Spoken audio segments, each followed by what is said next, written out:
My family, the Yagami clan, once reigned supreme. Its legacy entwined with the eternal symbol of fire. But fire alone does not define its power. Beneath the radiant glow lay a secret, a shadow unseen by the eyes of the world.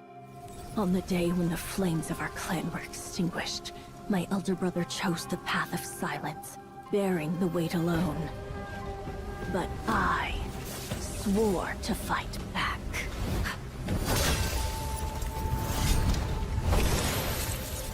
Why did you do this?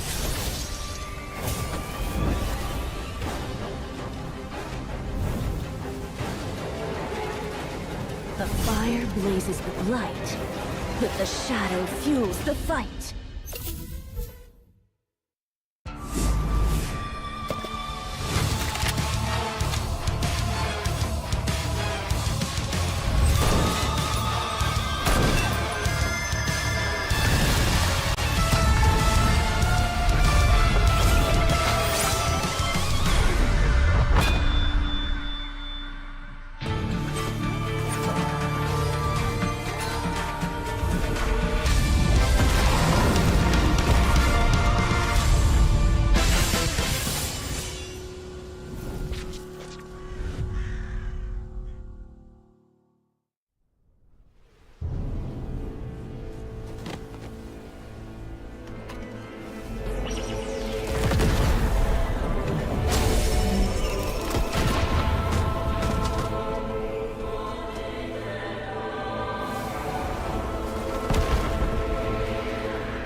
My family, the Yagami clan, once reigned supreme.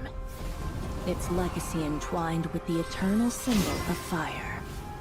But fire alone does not define its power. Beneath the radiant glow lay a secret, a shadow unseen by the eyes of the world. On the day when the flames of our clan were extinguished, my elder brother chose the path of silence, bearing the weight alone. But I swore to fight back.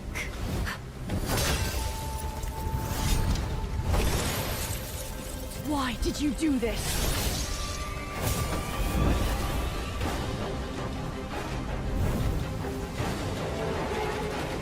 The fire blazes with light, but the shadow fuels the fight.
My family, the Yagami clan, once reigned supreme. Its legacy entwined with the eternal symbol of fire. But fire alone does not define its power. Beneath the radiant glow lay a secret, a shadow unseen by the eyes of the world. On the day when the flames of our clan were extinguished, my elder brother chose the path of silence, bearing the weight alone. But I swore to fight back.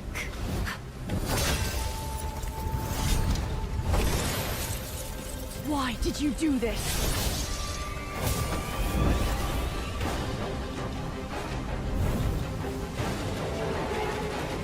The fire blazes with light, but the shadow fuels the fight.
welcome, ladies and gentlemen, boys and girls, survivors of all ages. This is the Free Fire World Series Southeast Asia 2025 fall season. Today is the first day of Phase 2, and for the next 3 weeks, each and every single Battle Royale day, we will send the top team to the Grand Finals. I am the Mustachio AJ, and joining me on the desk today is the one and only Danalee.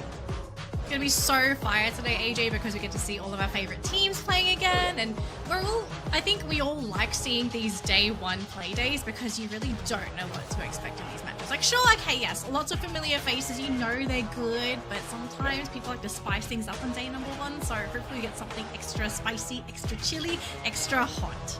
Absolutely. And of course, this broadcast is brought to you by Red Bull. Red Bull Zinc and Vitamin from Thailand is supplemented with Zinc B3 as well as B6, featuring a mild taste that helps players stay highly focused and seize every opportunity to achieve stylish booyah victories each and every single game out there.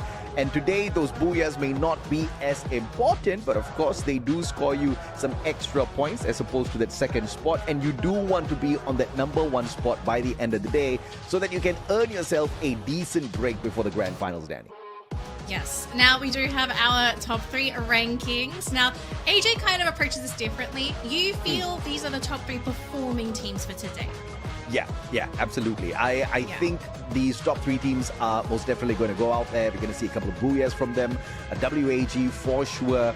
But, you know, I can't really count on just one of these teams out of Vietnam, right? We have got a couple out there. But, you know, you think Buriram's going to perform today? I think Buriram's going to give us the pleasure of seeing them play a couple of more times before they find the qualifier into the Grand Finals. So, yeah, I think today is just not the day. But I would love to see something special from them, though.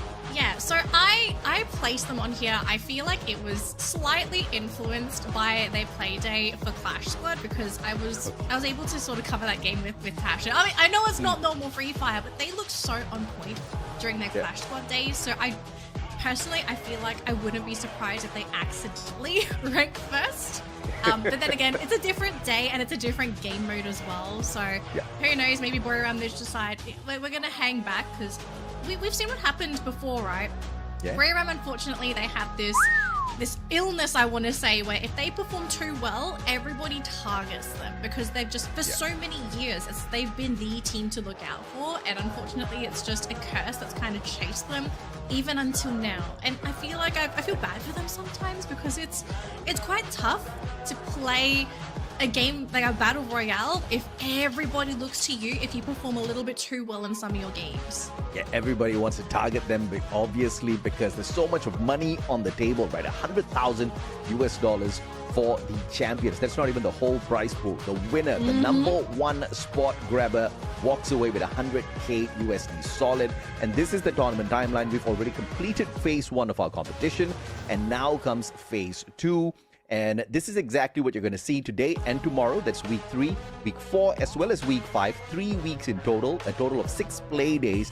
Each and every single Battle Royale day, we will have the top team qualifying for the Grand Finals. And this is the detailed breakdown of that. Yeah, so this is the detailed breakdown of the knockout stage. So at the moment, we are still currently here. We're not even close to the last chance, the final Grand Final. We're just sort of trying to figure out who is going to even reach that last chance stage. And obviously, Grand Finals, that is where you want to be. But only 12 teams are going to make it through. So you're going to have to work really, really hard if you want to make it to the Grand Final, especially if you are a team that unfortunately can't qualify in those earlier weeks. So lots of stuff to do, lots of games to watch as well, folks. So make sure you always come back every week because we have plenty of Free Fire for you. Point system, pretty standard across the board. The same points we've used for over the past 3-4 years. Elimination points will score you 1 per elimination, 12 for our Booyah team, and then 9, 8, 7. And as you go down, unfortunately, if you rank bottom 2 in your round, you end the round with no points at all, which is where you don't want to be in your matches. But AJ, break down our tiebreaker rules here, because in the case that we do have some teams tying, what's the priority here? Well, this is the tiebreaker in the following order. We look at the number of booyahs first, followed by the total eliminations, and if that fails, we look at the survival rank of the final round, and obviously that is not going to fail us. We're definitely going to see someone rank higher, and as the seasons go by, we're getting closer and closer to all of these tiebreakers because these teams are catching up to each other. And of course, the game has been balanced pretty well now. And top of everything else, you can't really spam all of those powerful active skills. Now we've got the one unique active skill rule. Each and every single player in the squad needs to use a unique active skill. And that basically means no more double, triple, quadruple Tatsuyas out there. Yeah, I'm very glad this rule was added in because it adds a lot more variety to our Free Fire games. And I feel like it's an extra layer of skill as well because it's not just a case of like, oh, we all pick the most broken skill in the entire game. We do have to put a little bit more thought into the active skills that we do use. Our grand final format, obviously we're not at the grand finals yet, but just a quick rundown of how things are going to be. We do have our Champions Rush first. So team with 80 points, and then once Champions Rush is active for a team, a booyah will secure you the entire thing. But we're still quite a ways away from that, but just so you guys know what the format is going to be for the grand finals. But today's team list, AJ, who are we looking at for our teams? Well, Thailand has got their squad stacked in there. 5 teams out of Thailand. You've got Falcons, Buriram, Pharaohs, AGAL, as well as Virtus Pro. We've got a couple of representatives here from the side of Indonesia as well. In fact, 3 of them. EVOS Divine, RRQ, as well as Bigatron by Vitality.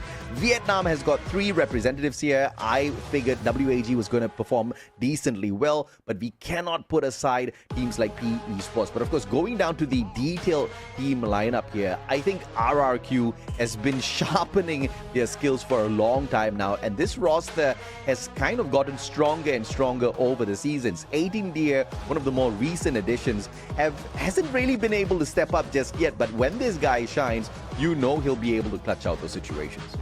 Yeah, we actually did see 18 Deer pull out a couple of really awesome plays during Clash Squad, so there is a very good chance he's going to be able to pull out those moves in Battle Royale as well.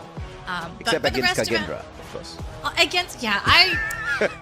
was so, honestly, AJ, I was so confused in that matchup because I think a lot of us expected it was going to be a 2-0. Sorry to Kagendra fans, but I think that was the realistic expectation. But then for Kagendra to come back in and take that series 2-1 over RRQ, that's actually the main reason why I did not put them in my number 1 prediction. I kind of think like they'll be a top performer, but I have a feeling they might struggle in today's games because, classically speaking, anyone that performs really well in phase 1 is typically going to have a pretty rough phase 2 because all of a sudden, just like Buriram, they have that target on their forehead. So teams are either going to be avoiding them like the plague, or they might get hot dropped. And I kind of want to pull back some memories from EWC where RRQ, they...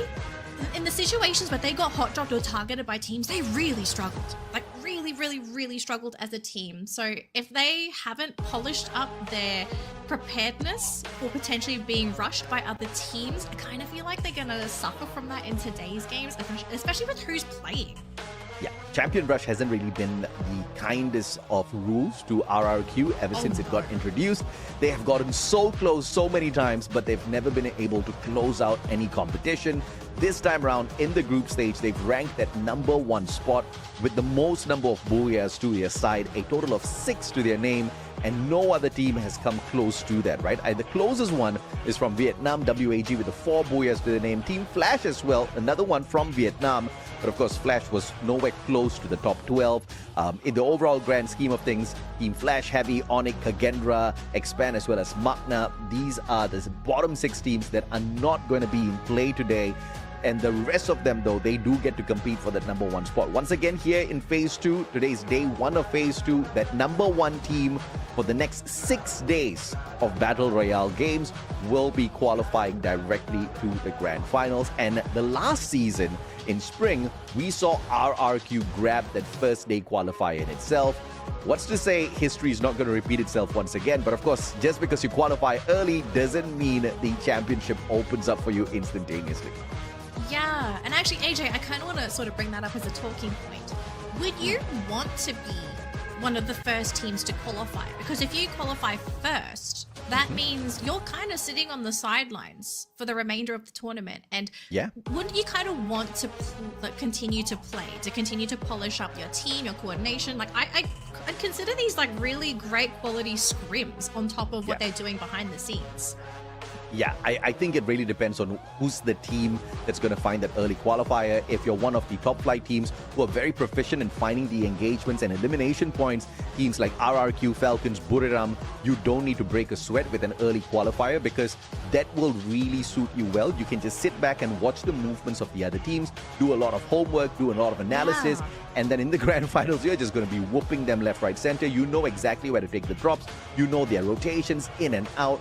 So that's really going to fare well for you. But if you're one of those teams that's not so proficient in those gunfights, you don't want to find an early qualifier here. So by chance, if you end up getting that #1 spot by the end of the day, see, for example, Expand, well, they're not playing today. If Toda ends up getting that #1 spot, I think that's going to be a huge miss because the Malaysian teams definitely need to sharpen up their skills, especially when it comes to the gunfights and finding that final circle, finding those booyahs. So that'll be a huge loss. So if you're a top flight team, absolutely yes.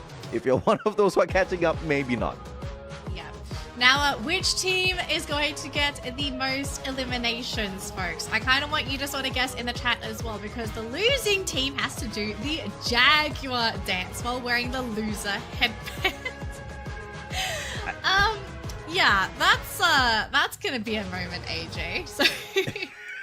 I mean, thank goodness it's not us. Oh my gosh, if we got the wrong predictions, we had to start dancing. Yeah, I think we have to start closing the broadcast. It is what it is, all right? I mean, this is what we live for. Just some laughs before we end the day. But this is the game schedule for the day. We start things off at the good old Kalahari. Everybody's very familiar with this map. The Snipers are going to have a field day. We head on into next hour for Game 2, Bermuda Purgatory for Games 3 and 4, Alpine and Solara for Games 5 and 6. And this is great because Solara is the map that many teams have not found mastery on just yet. And obviously, Buriram is going to be looking forward to that very final game. They have fared pretty well on that map in this season, but I think it's still open for anyone staking out there. So it's great that Solara is kept for the very last. Let's see exactly how teams build up on this momentum. So Indonesian teams are going to have a good start here today. Yes, Kalahari. This is the signature map for the region. The region just plays this map amazingly. Like, I think if you want to scrim against a team on Kalahari, I think you start messaging the Indonesians and be like, hey bro, can we play some games on Kalahari? You're probably going to kick our butts, but we need the practice. And sometimes you kind of have to have a team just destroy you on one map for you to figure out, like, okay, what's the strategy? What works? What doesn't? Why is this region so good on this map?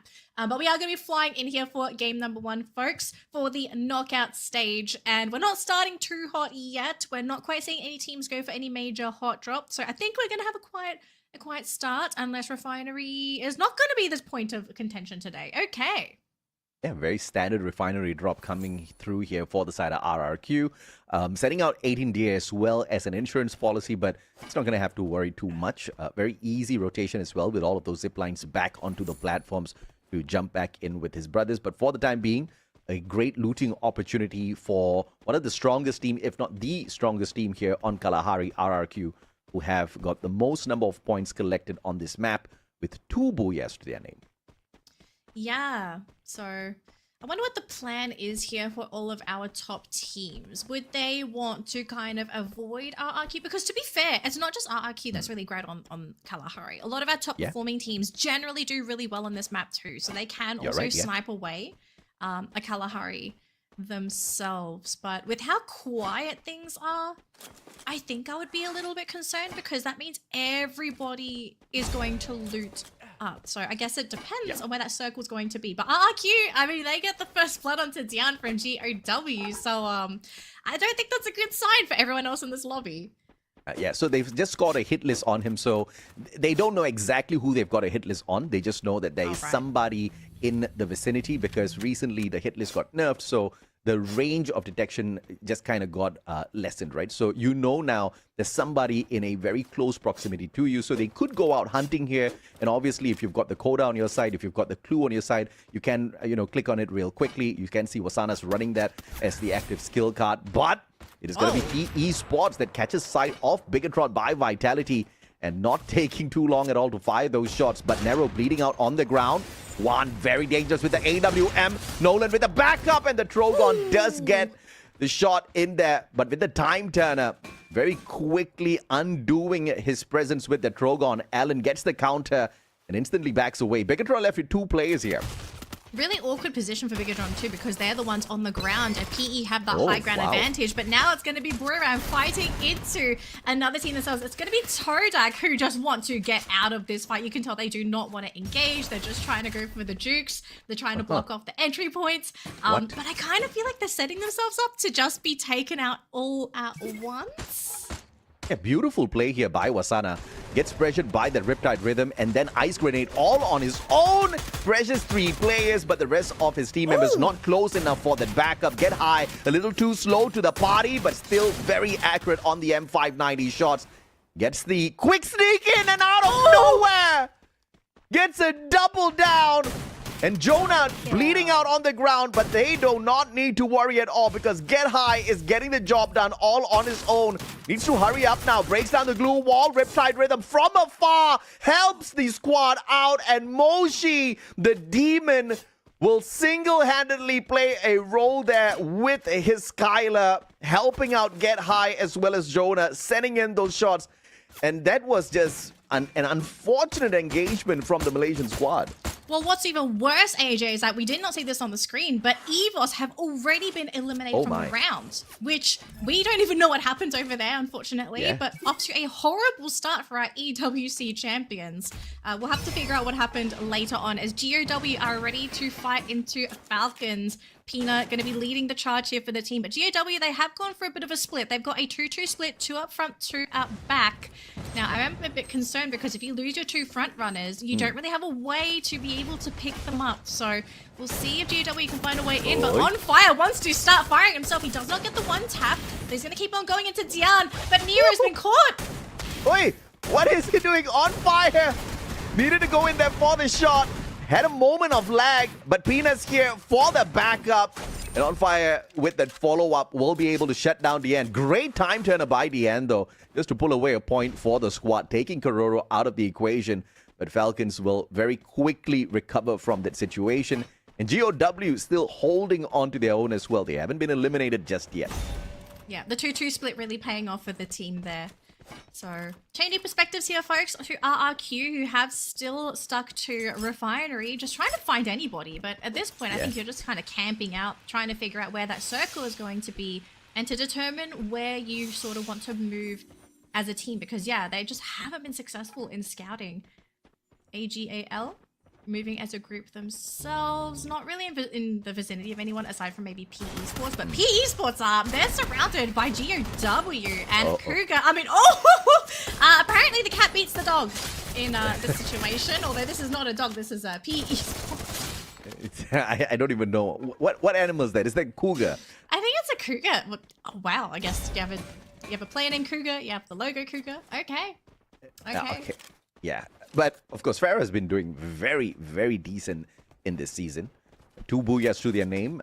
Not too bad of a run in the group stages. Managing to climb up all the way to the 5th spot with a total of 304 points just behind WAG. And that is, if you ask me, very, very impressive for the team that used to be known as Core Memory. But, you know, going back a little bit to that engagement between Buriram and Toda, I was just so surprised that Toda did not react to that situation at all. This is not the same Toda that we saw earning their spot here to play early in Phase 2, because they just looked so lost in that engagement. I mean, there were many opportunities for them to react. They could have taken down Wasana. The Riptide Rhythm was used, but Wasana very easily just used his Rebel Rush with the Tatsuya, got away, and pressured 3 players with the Deep Freeze.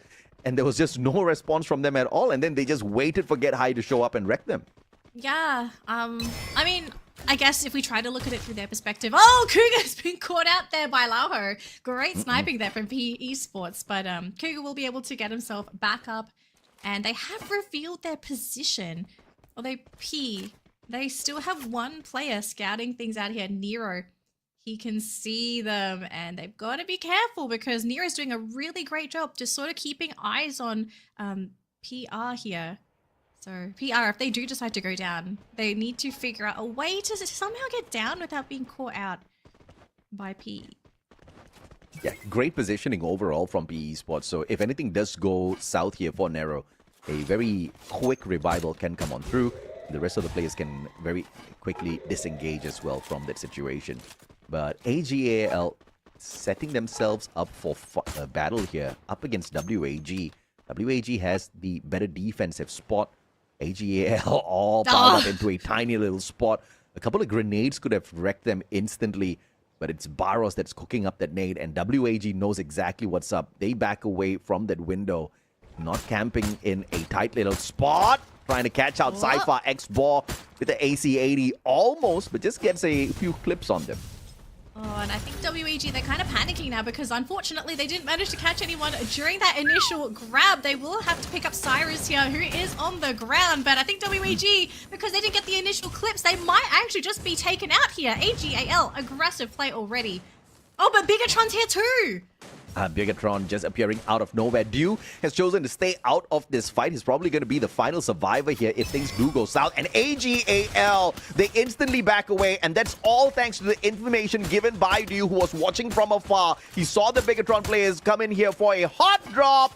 And he calls his team off of the fight instantly. But WAG getting a long-range snipe, taking Dew out of the equation. Now the information giver has been shut down, and AGL is in a pickle. And RRQ chooses to join this party as well. What is going on? Hey, RRQ have not got any eliminations to their name, so if you hear action, I think you just jump right into it, AJ. So RRQ, I mean, if they can be that third, fourth party, I think they're gonna be super happy. I mean, VP, if they can hear this as well, maybe they even consider trying to jump into this. We do see the monster truck being deployed to the side. AGAL though, gonna be using that vending machine there for Barros for the team. And PE Sports, they still have one player outside of that circle, but AGAL still grouped up as a team. And I think they're really considering, like, do they want to go back in? Maybe they wait until the gunfire dies down, and that's their sign to sort of come in and clean up if these teams are very wounded. But WAG and RRQ playing extremely patiently, and as they should, because we are still very early in this game. Yeah, we already saw Dudes kind of cooking up the grenade on standby to just toss it through that window. But luckily for WAG, as well as Bigatron, nobody playing it close there. So Dudes chooses to not lose his lethals very early in that potential standoff. And it's a little bit of a stalemate between the three squads. But Pharaoh versus Falcons now. Pharaoh already has a decent defensive spot. Falcons trying to penetrate this compound. Karoro and Limit from up top getting the information. Dot shot out of the sky. Karoro, a monster alongside On Fire. Pharaoh just did not see that one coming. Hook, line, and sinker, and they are just fishing for Pharaoh. Zenzi just trying to avoid Karoro, but there's only so far you can go. Oh, the Falcons. That was such a beautifully coordinated fight. Jeez, they're coming back too.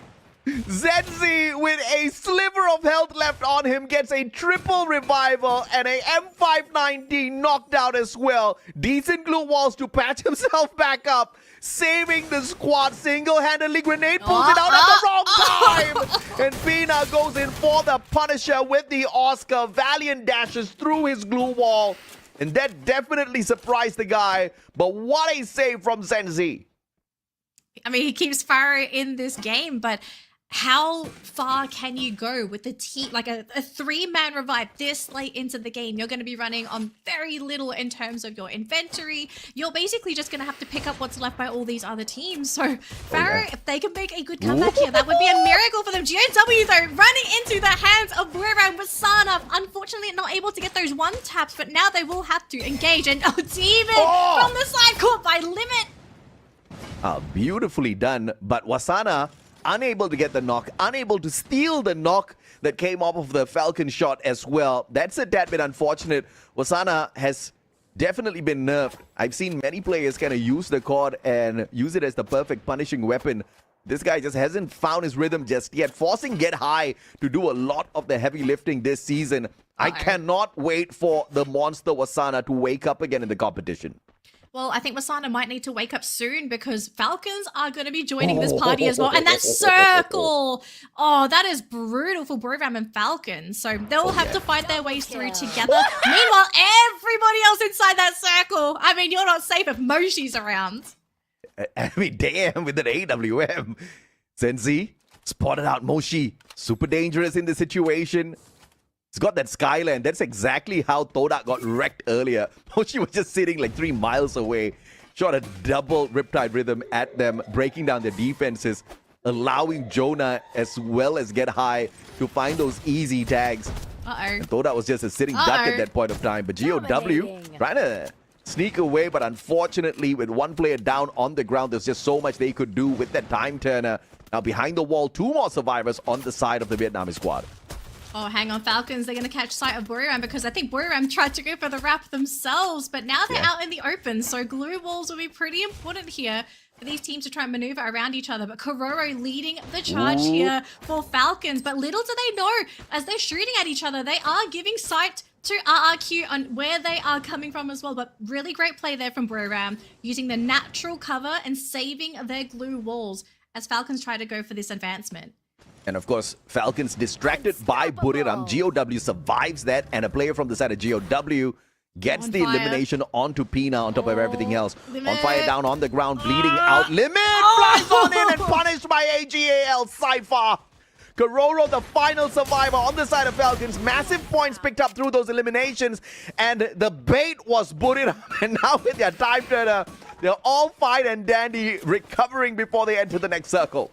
And PE Sports going to be eliminated in 8th spot in this matchup. We still have 7 teams remaining, AJ, but that's far too many teams. That's how little real estate there is. We've got VP fighting with AGAL, WAG, and Bigatron also shooting from the sidelines as well. And while that's all happening, Buriram, they have a very clear way into this circle. The only team they have to worry about is RRQ, but is RRQ watching behind them?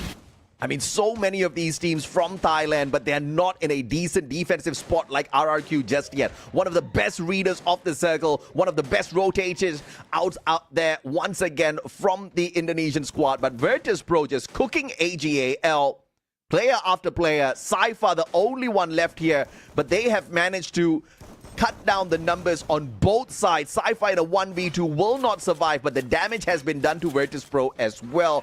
Getting revivals obviously impossible at this point, cutting down their chances at a booyah. Well, cutting down their chances, I think RRQ is going to make the chances for everyone else to survive very, very slim, especially with where this circle is slowly moving. And now Buriram at risk of being taken up by WAG, who have that rooftop to work with. And I think they're also revealing the position of Buriram to RRQ. Now, Buriram, they do manage to make their way in. Nobody has been one-tapped, so they're going to be able to work around that compound that RRQ is using. But we do have a couple of players from Falcons on the other side as well. And it's Buriram versus Falcons yet again. And Falcons already dropping one by one. On fire, going to be hitting the ground. And Buriram, they have a wall to work with. Nameless here for Virtus Pro. Oh no, he's lost his glue wall. He's going to keep on using it. But everyone just pelting him with bullets. They want to get rid of him. And they will get it. Buriram, another elimination to their name. How is On Fire still alive? The guy horizon lined himself again, but beautiful shot from across the battlefield, and Bigatron will lay the final nail on the coffin for Falcons, taking them out of the equation. And now we are left with 4. 2 from Indonesia, 1 from Vietnam in the name of WAG, but Buriram still standing strong here outside the perimeters. RRQ with the best defensive spot, but the circle moving towards the Vietnamese team. Oh, those Riptide Rhythms are very, very scary for any team that is not within that compound guarded by RRQ. And I think the question we have now is who is going to target who first? Because the moment somebody gets targeted, that's your moment to try and go for a potential backstab. Where attention has been drawn. Looks like Bigatron going to make that roundabout play there onto WAG. Moving where that circle is moving as well to get that advantageous position. RRQ though, hanging back, and Buriram going to be the next ones to move. I don't know if I agree with this play here, AJ, because RRQ are now left out in the open. Yep, Buriram will find the back of X-Ball and the headshot from Osana with that AC-80, but a decent Time Turner instantly set up for that recovery, and the preemptive strike defensively to lay out all of those glue walls has done WAG justice here. They very quickly circle around, and look at Buriram hanging back, but now on the higher ground, on top of WAG. They've got this compound defended, and Tikui out of nowhere, the Wonder Kid runs on up, shutting down Wasana, and the full-on engagement between WAG and Buriram. Oh, Jonas hitting the ground as well. Oh, Buriram, they need to get control of this somehow. It's now down to export for WAG, and they get rid of them. And Buriram, they didn't lose a player. They're on the ground, but they can absolutely pick them up. So Buriram still 4-man strong, whereas the remaining teams, it's RRQ and Bigatron. The two Indonesians up against the Thai team, and look at RRQ now wanting to take over the same compound that Buriram are on, but Buriram, they had time to heal up. And AJ, I think we're now back to another stalemate. Who's going to make that play first? Yeah, but unlike the previous setup, Buriram can't simply just run up the roof. They'll have to use the hook gun, which means putting themselves out in the open, straight in the crosshairs of the team of Bigatron. Therefore, they have to stay silent and play this passive as much as possible, possibly baiting out RRQ up against Bigatron and then jumping into the fight. The only thing that can undo their trick here is if that circle somehow disables them. Riptide Rhythm from up top, Abe with the cord. One down, Dudes fights one as well, and RRQ cooking Bigatron by Vitality. ATTF runs on it with a valiant dash and valiantly shuts down their players and their chances. RRQ with a crazy play. I mean, they sacrificed 18 deer for the Abe is there, so it looks like he'll be able to pick them up. Yep, he's going to be able to heal back up, and now it's a 2-2 split here for RRQ versus Buriram. Look at Buriram. I love their split as well. Dudes, though, going to be able to hit the other side of the wall, and Jonah's been caught too. He's on the ground. He's gone. Yep, he's gone. Moshi from the back, and Riptide Rhythm puts one down, gets the instant snap onto Abe as well. Moshi all alone though, and RRQ cooks him for a big booyah. The third one on Kalahari so far. RRQ is awake, the sun is shining, and this team is cooking a campfire feast, folks. Oh boy. I mean, there was a reason why they did so amazingly well during our first phase and already off to a strong start during phase 2. If you see Kalahari and if you see RRQ, I think that's when you're going to start to get the shivers. Damn, bro, this was a solid final circle, especially in the battle between Buriram as well as Bigatron. We thought it was gonna break down, but RRQ was the one to catch them, trying to rotate onto the outside perimeter, and it all started off by Ma'al's Riptide Rhythm breaking down their defenses. The Time Turner came out, they tried to pick their players right back up. But of course, 18 Deer said, no can do, sir. I've got my Oscar, and he bravely just ran at them, literally breaking down their glue walls, pushing them aside. But he got knocked down as well. We had a little bit of a backup. Surprisingly, Buriram did not take advantage of that chaos. But I'll have to say though, even if they did, it was only 18 Deer that ran out. So RRQ played that so tactically. I feel like the play by 18 Deer, that shock factor was the main reason why they won that fight. Because I don't think you would ever expect one player to run at you with the with Oscar's ability and just be like, hey guys! And he just absolutely went for it. So that surprise factor, major factor in that first win for RRQ. But I wonder if Buriram was also thinking, okay, they made that first play happen. There's no way they do that again to us, right? Wrong. So I am loving how RRQ is playing because I was a little concerned for this matchup because I thought they were playing a bit too passively, and this is something that RRQ has fallen victim to at times where sometimes they're a little bit too slow, they let everyone else have all the fun, but this RRQ, we want to fight into you and we will do anything to make that happen. Love it. I think RRQ is definitely one of the most passive and successfully passive squads that we've got in the competition. Their main priority has always been finding the rotations first, finding a good defensive spot, and then working their way out of that with those points, not really getting super aggressive at the start. And that's also going to give them the benefit of saving their loot for those final battles, which obviously is just doing them so much of good towards the very end. But the surprising turnaround this time was obviously Buriram. This time Buriram was playing to win. Surprisingly, they've not been doing that throughout the whole competition, but still ranking very decently on the overall leaderboard. That's a mind-blowing thing, okay? Because Buriram has not been trying to win, but still they are one of the best squads. But finally, in a game where they did try to go for the victory, Captain Jonah unfortunately made one wrong move, got punished, and that kind of broke down the play of Buriram instantaneously. Now you don't really have a double super rusher on your side anymore. Wasana's kind of taking his time. You only have Get High. And in a situation like that, a 4v4 against RRQ in a heated battle like that obviously is not going to go the way of Buriram. Yeah, I mean, this is not bad news for Buriram fans at all, because we have to also remember this is RRQ's map. If there was a map that RRQ was going to win almost all the time, it's this one. So we've got plenty of other maps, other opportunities for Buriram to come back. But I think this is a sign to other teams that both Buriram and RRQ, they are playing for their spot today. And I think the decision you have to decide is like, do you want to challenge these two teams, or do you kind of let them play out against each other first, and then maybe you can try to slip in? Because I think for any team that's trying to win today, it's a rough day. Yeah, you've got Ma'al here with the Maro, with the Moko. You get to mark those players. You get to earn the extra coins off of Suzy. You've also got the extra damage when, you've got your players at a distance. The extra 25% potential damage out of that Maro obviously is a wrecker. But Ma'al wasn't really the biggest death dealer in this game. Only 2 eliminations overall. And as usual, Dutz continues to collect those eliminations. He had 75 eliminations before the start of this game. This officially puts him at 80 eliminations in the competition so far, the most that we've got throughout all of the other squads. So this guy is definitely one of the top MVPs out there when it comes to taking players down. 7 knockdowns on top of everything else as well. This guy is insane, man. Yeah, and I kind of want to add on top of this as well, with the stats that we saw for RRQ, I think some people would look at this and say like, oh, these are just average stats for the team. We have to keep in mind, I think teams were avoiding RRQ in this matchup. Like, you could see RRQ were looking for eliminations, and there was just nobody in sight up until what, maybe 3rd, 4th circle, they started to join in on the fun.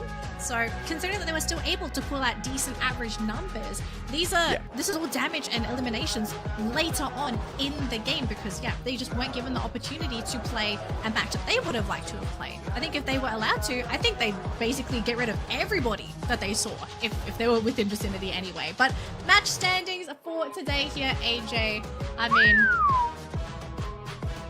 mean, that's as close as it gets, man. We talked about how this was a Indonesian map, but it's just an RRQ map. The rest of Indonesia is lagging behind, and obviously the Thai teams are showing up. We had 4 Thai teams in that final, towards that final circle in the second last one.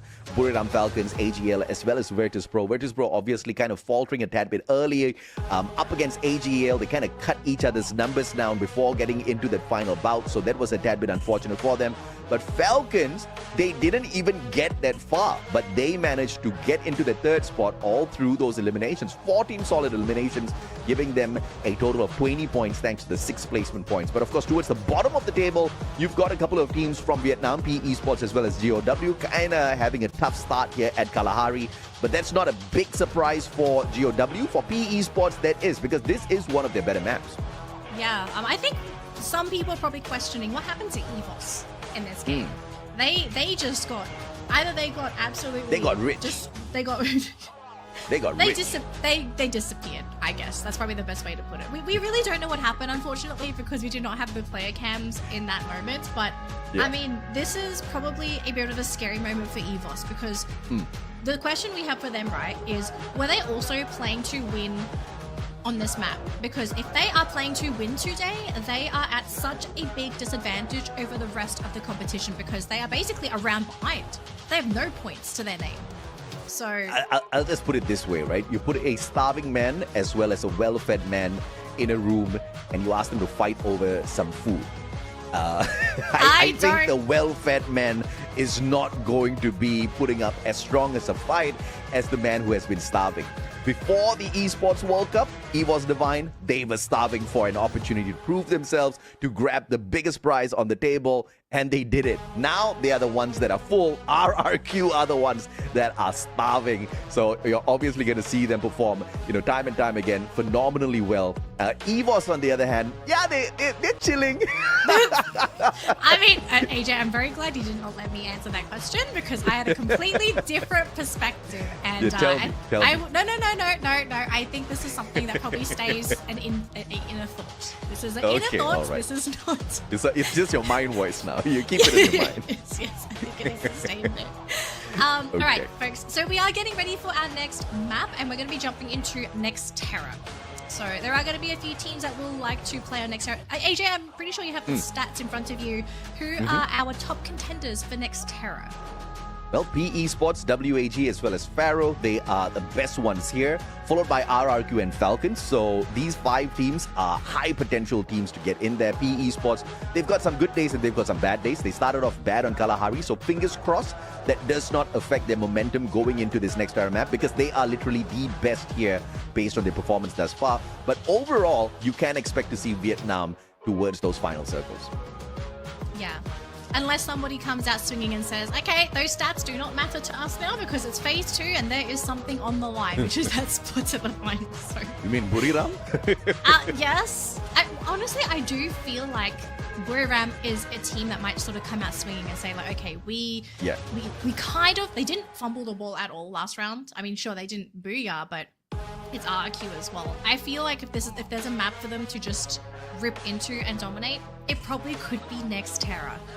But of course, it's also going to depend on how the other teams sort of view our top contenders, because I think now we already can see who our front runners are just based off of that first round, which is RRQ, Buriram, and I'm going to have to put Falcons in there because they played so aggressive in that past round. So knowing who the top contenders are, I'm keen to see what the reaction is for the rest of the competition. Are they going to play keep away? Are they going to play hot potato and say, we are staying away from all the hot potatoes? Or do they sort of change things around and say that, okay, it's the first week, we probably are not going to be the team to get in first place, but let's test a couple of hot drops to see how we do against some of these top performing teams. Could we maybe win some of these? Yeah, I mean, I don't know, right? Because we've basically turned phase 2, at least the next 3 weeks of phase 2, into a grand finals each and every single day. So I don't know if or not some teams want to take that risk, because everybody's obviously looking for those extra points. Sharpening their skills should have been done in the group stages, and we did see quite a number of teams kind of jump onto a strategy like that. I think that has been a decent number of games for them. I mean, we had 24 matches, right? So that's a decent number of matches for them to go out and experiment with whatever they wanted to find out. Now's the time where they take all of that they've learned from the group stage and apply it in the knockout stage to find those early qualifiers. And it's very clear as to who's got their play in check and who's still kind of wandering a tad bit lost out there. I was I was not very impressed with the Toda play once again. And I wish to see something different this time around. It's not the best map for Toda.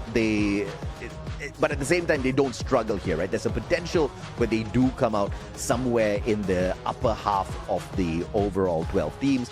But fingers crossed, we do see some sort of flair from them in this Next Terra. Because if not, it's just going to be a downward spiral. Yeah, we really need to see those signs of life from the team. So just checking in here with our tournament admins, there are going to be no changes from any of our teams from any region. So same rosters, same players, no major changes in terms of play style. I believe we're going to be jumping into the matchup in 1 to 2 minutes. We're really, really close to starting the match, folks. So let us know in the comments in the chat, who do you think is going to win that round? We are very keen to see your thoughts and opinions. Do you think we're going to be seeing a top dog take this round, or are we maybe going to be seeing a surprise from an underdog? Let us know in the comments. We'd love to hear what you think. And also, send your energy to all the teams in the chat as well, because their managers, I'm pretty sure they do also tune into the broadcast. So if you can, send them your energy, because these teams, some of them are going to need it more than others. So give them your support. Let them know that you love them, and let them know that you are supporting them all the way from start to finish. Absolutely, man. And of course, once again, PE Sports, I don't know if I would rank them as an underdog, because they performed very well in the group stages. This is their map. And after performing pretty, questionable in the Kalahari map, I do expect to see them bounce back, because PE Sports is technically one of the better teams on Kalahari. So it was a little bit of a surprising dip in performance. So this is where they really have to bounce back and prove themselves, or else it might just end up being a Toda case where it's a downward spiral for them as well. The flight path is going to be fairly decent, cutting between Twin Bridge as well as the Intellect Center all the way down towards Plazaria, opening up the full map for all of these teams. And are we going to start seeing some shenanigans? Normally, if we're going to see anything, it's probably game 2 onwards. And at the moment, just a little bit of a split there by Todak. We do have Noki sort of in between some of GOW's players. But aside from that, it looks like it's a clean split here, AJ. I mean, it's a understandable split here from Toda, but they are playing with fire and that valiant dash. So that was supposed to punish Noki, but instead he's the one that punishes, had the better gun, the AUG in hand, and rips Demon's life away. But he needs to find a point of recovery. Noki still going in for the shutdown, going up against a Vector, up close and personal. Rip can literally rip him apart, but here comes Jojo with the backup as well. He's got the AUG. It's a 2v1 situation, and it looks like GOW is going to be 2 men down very early on. And I think GOW, they're just saying, okay, we're going to have to give our players away because they literally flew in with Demon here, who's still coming back in for the team. So buyback is there for GOW, but I mean, you got 2 eliminations already. Great start there. But not great start here for RRQ because Abe hitting the ground thanks to PE Sports. Well, dudes, with the instant retrieval here, and Ma'al backing up the squad very well with the VSK from afar. But the pickup is there for the side of PE Sports. So no player sacrifice just yet. Just forcing RRQ to scramble. One might want to say that they got a easy point off of RRQ there. But the recovery is very impressive from the Indonesian squad. But for 18 to get himself out of this pickle is definitely going to be a very difficult task. Nolan has got the flank here. LBT flanking around towards that right-hand side as well to pressure him away. Forced to use that glue wall. 18D is definitely going to be sacrificed, looking at the fact that none of the other RRQ players are rotating in to save him.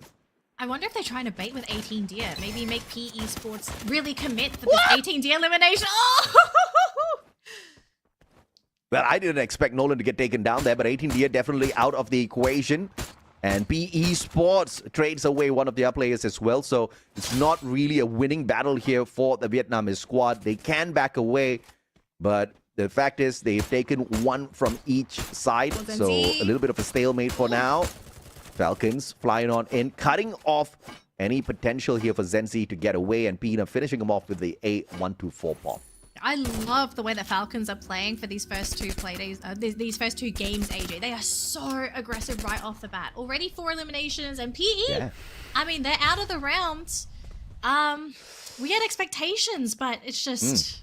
with expectations comes disappointment as well. Unfortunately, they faltered on a decent map of theirs at Kalahari, and their best map Nextera now dropped as well. PE Sports in a tough little spot. They have started off the day in a very bad way, and this is exactly what we mean. The randomizer, you know, the arrangement of maps can make such a huge difference. And my, oh my, we were just talking about how EVOS needed to make a little bit of a comeback here, and they do exactly that by taking away 2 players from Buriram very early on. Yeah, those 2 eliminations also setting them back in terms of loot, so not the peak condition Buriram that we're used to seeing. And we see EVOS appearing on the map, and they catch sight of Jonah, who's just so desperately trying to get away from that player. But I'm going to be able to walk out there for now. The rest of Buriram, though, they are here with WAG. And remember, AJ, Buriram, they're injured. They are not at full capacity. So I hope they're ready to potentially take this on. Otherwise, they might have to sacrifice someone just to survive.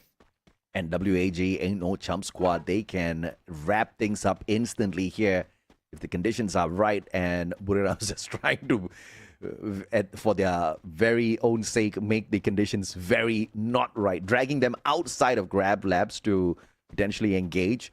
Catching up with Jonah. A good rotation defensively pulled off here by Buriram.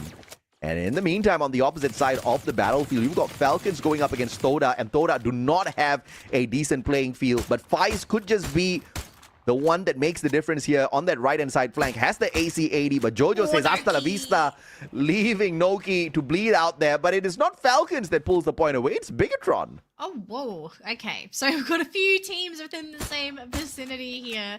And we're going to be seeing Falcons actually going to be regrouping here. Now, Nicely Faiz, done. Faiz might be in trouble. But speaking of trouble, oh my gosh, Evo's flying right past Buram. Yep, well, Valiant dash through, and Wasana gets punished.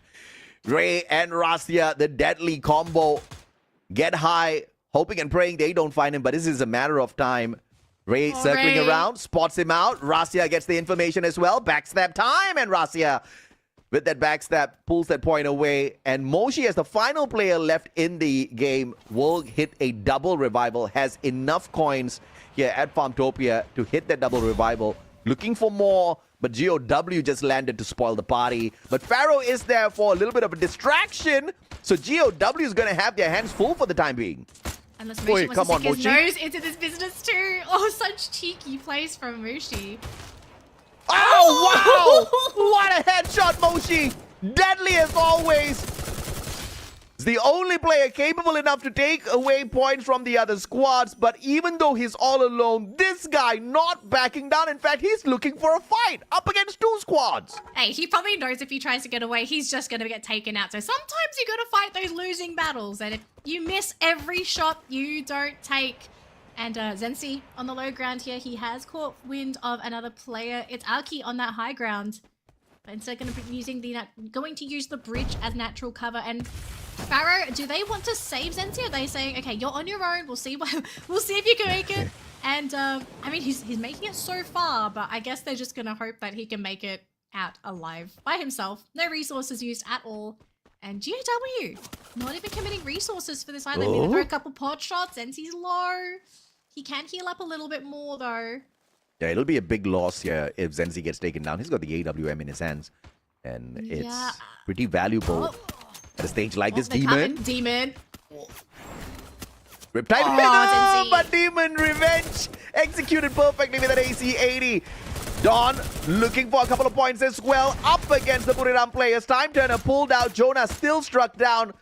Jump had the better gun in his hands. The Trogon getting the damage done. And Buriram still trying to recover from the initial takedown. Oh boy, Buriram, they are limping this game. I think at this point, if you're Buriram, you are just going to have to settle for those placement points because, yeah, just getting first place, that's going to be a Goliath task in itself. But some of these other teams in this round, they're doing amazingly. Speaking of amazingly, Todak, I mean, they're still in the round. They're constantly having those buybacks available. But with every buyback, for these teams, with how late these buybacks are as well, they will be lacking some loot going into that late game. Now, speaking of the conditions of all of our teams so far, only one team is gone, which is PE Sports. Everyone else is still in the running here, and leading the charge with eliminations is actually RRQ. Oh, yeah. I mean, no surprises there at all. RRQ is definitely the ones carrying the momentum in from that previous game, as well as Falcons. As anticipated, the top 3 teams that do well generally on this map are not performing well at all. Pharaohs have been nerfed quite a little bit after those early encounters. PE Sports, early elimination on top of everything else. We now only have one team that's better than RRQ on this map still alive and in the potential to win, and that's WAG, but they've barely showed up. In the grand scheme of things, that's a good thing. It's a good thing for now, AJ. You know, some things come to an end after you've had a little bit too many of them and get high. Oh, it's so close. GG. But I think this might just be it. Oh, on fire saying, sorry, mate. This is going to be our game this time. Oh, man, I feel for Buriram this game. They had such a great game 1. And, I mean, they're still in the game thanks to Moshi. This man just keeps buying them back. But there's only so much generational wealth you can have until you have nothing left, AJ. I don't feel bad for them at all. This is going according to my script. They are not supposed to perform today, so... Oh, wow. Look at this man cursing Buriram. Jeez.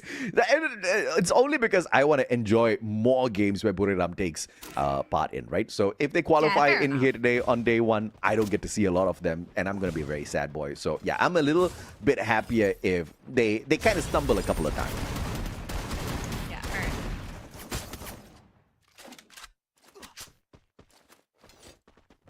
Well, the situation here is a tad bit unfortunate, guys. I'm lagging, so I can't really see the gameplay. Bear with us whilst the casters get back into the... Yeah, all right. We are slowly in there. Oh, EVOS. Okay, we catch sight of Rassia there. So last player standing here for EVOS. It's a little bit concerning here now because it looked like they were going to come back into this game. But now, with only one player left standing, this late into the game too. Very, very dangerous. Very unlikely that EVOS is going to place high, but we'll have to see. You know, sometimes the game of survival is what keeps you in these matches. But speaking of survival, as more and more teams converge within this corner of the circle, the chances of survival just getting smaller and smaller as we speak. Yep, and earlier on, Buriram kind of getting away from this spot, but now quite a number of other squads kind of converging here. RRQ, WAG, Virtus Pro, EVOS, Toda. The numbers are continuing. And Bigatron as well. My, oh my. Quite a number of squads anticipating this to be the next zone. And they are absolutely correct. Circle kind of shrinks on in. RRQ, WAG, Virtus Pro don't need to move. And GOW now taken out of the equation. Team after team, they fall, and unfortunately, first two teams to get taken out of this is from Vietnam. Bit of a scary moment here, AJ. We've got 4 out of our 10 teams remaining within this corner of the circle. And yeah, there's a lot of places to hide for now, but depending on where that circle moves next, it could be a not so great moment for some of these teams. Now, speaking of other teams, you have Todak and Pharaoh on the screen, and it looks like Todak, they're playing towards the outer edge of that circle, but this late, AJ, like, this is quite painful. I don't even know if you can even make it into the circle now. Bigatron, and they have been exposed by that pop of Coda. Wasana spotted out.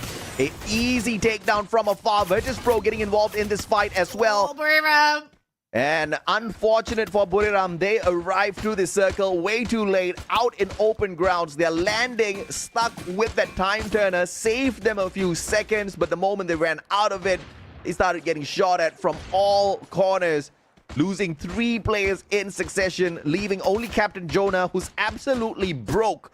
Even if he finds a vending machine, man cannot afford anything. Yeah, Jonah. Tough game. But speaking of a tough game, we also have Rasio, who's going to be struggling for the team. Todak running into Pharaoh there, but also there's Bigatron, who's sticking their nose into this business as well. Pharaoh managed to get Cougar in. No, Cougar gets sniped just as he gets in. And Sensi on the ground. Next, we do have Jump, who's trying to finish off a elimination. He will get it though, but outside the circle, he doesn't get it. Deeks from Bigatron says, hey, thanks for the point, buddy. If Pharaoh down as well. I mean, RRQ is just looking stronger and stronger to take a back-to-back booyah because all of the big Nextera teams have been taken down successfully already. And Falcons, unfortunate for them, they come across RRQ way too early. And it's just a firing squad in the form of RRQ that they encounter. Didn't help with the fact that Dudes had the grenade launcher as well to chip away so much of their health. Oh, and that circle just keeps moving closer and closer towards our team. So we do have 8 teams remaining in this game here, folks. And so far, 5 of them are in the circle at the moment. We have a couple that are still towards the outside. And it's going to be Struggle City. Just making it in, even if you're coming in from that top right-hand corner. But now it's a waiting game to see, are there any teams out in the open trying to make their way in? Because if you're not in that circle already, there is very little cover to work with. You're going to have to rely on launch pads to even get in. And even then, you're a flying duck. Oh, man. You're a flying duck that should be shot at. Well, Jonah, oh, wow, still managed to survive. Great rotations in with the glue wall, and now AGAL being pressured as well from the opposite side. Virtus Pro looking at the opportunity, instantly taking advantage. But Jonah still nowhere close to the circle just yet, and AGAL is looking for a bonus point off of him. This might just be the end of the Buriram run here. AGAL, though, being pressured by Bigatron as they try to sneak a point away off of Buriram. Bigatron might be the reason why Jonah survived, so we'll have to see if Jonah can find a way in because, yeah, AGAL, they can't stick their nose out, but it's also so late, the blue zone. It's just so painful. Jonah, though, does not survive because he does succumb to the blue zone, but now I think AGAL, they are stuck. I mean, they've got Team SR there, but he gets taken down as well, so this might just be the end for them, meaning we are now going to be down to our top 6 teams this late into the game. And that's that's AGAL karma. couldn't survive. That's Yes, karma right there. They absolutely. went for 1 point and everybody else just dunked on them. Bigatron by Vitality pulling away the most number of points off of AGAL, who spent way too long outside the circle. I mean, the blue is not kind at this stage. The blue is so kind to RRQ because they are towards the front end of that circle. So they can shoot at anybody that tries to make their way through, unless they try to go through the compound side. But look at Virtus Pro on top of the rooftop. Diamond is on the ground. The rest of the team trying to delay as long as possible. But they know if they don't push that over now, they're not going to make it. Two of their players make it through, but they've lost half of their roster. Rasia still surviving in the corner, just surviving, hoping a camouflage is going to work out for the team. But Virtus Pro, not so lucky, going to be shot down in 6th place. Yeah, beautiful play by Ma'al. A anticipatory Riptide rhythm sent towards the way of Bigatron. But what's more impressive from that was the way Bigatron instantly backed away, dropped a few extra glue walls right in front of the Riptide rhythm, and used the jump pad to quickly find that reposition. But unfortunately, behind the bus is still a spot where WAG can toss those nades at, and nade after nade after nade. Xbor and the squad will find those frags. No Steffi to use on the side of Bigatron, and Xbor will find the punishes. They just need one more grenade to take them down, but it's a tad bit too slow. The recovery is still strong from the Indonesian squad. X-Ball hits a 3-pointer. X-Bomb! What a play there from X4, securing massive eliminations there for WAG, and they feel safe to launch themselves towards the front end of that circle. But look at 18, Dia eliminating Rasia, who was the last player there for EVOS, and now it's going to be our last two teams here. AJ, 4 versus 2. WAG heavily injured, but maybe they can turn things around. Beautifully done here, as usual, by RRQ. It's a 4v4, but one player is still needing to recover. What a split blitz once again from Dudes. He's got the grenade launcher, tosses yet another, gets a damage onto 2 players. Glue wall melt is laid out ACD as is well. coming. Calling for the monster truck as a extra artillery here for the side of RRQ. Abe has got Dudes? the cord. Dudes in a sticky situation, but managed to get away. Oh, 18, dear. He's actually summoning the monster truck. Are they going to actually use this to maybe try and break these glue walls? Abe hiding behind the glue wall there with Duts, as Tikui has been connected there to Cyrus. They're playing the long game here, going to use the bus now for natural cover to save their resources, because I think these teams are starting to run low. Oh, but PLS1 in the back line is going to be taken out there by RRQ. PLS1 hanging back to find the backs there, but instead he showed his back to 2 players on the side of RRQ who did not think twice, instantly pulling in the execution. They take him out of the equation, and now the flank is going to break down. A 3v1, Cyrus stuck in a tight little spot. But Tikui though, going in for the insane play, but does not find any connection at all with the monster truck. Pressured out by 18 Deer.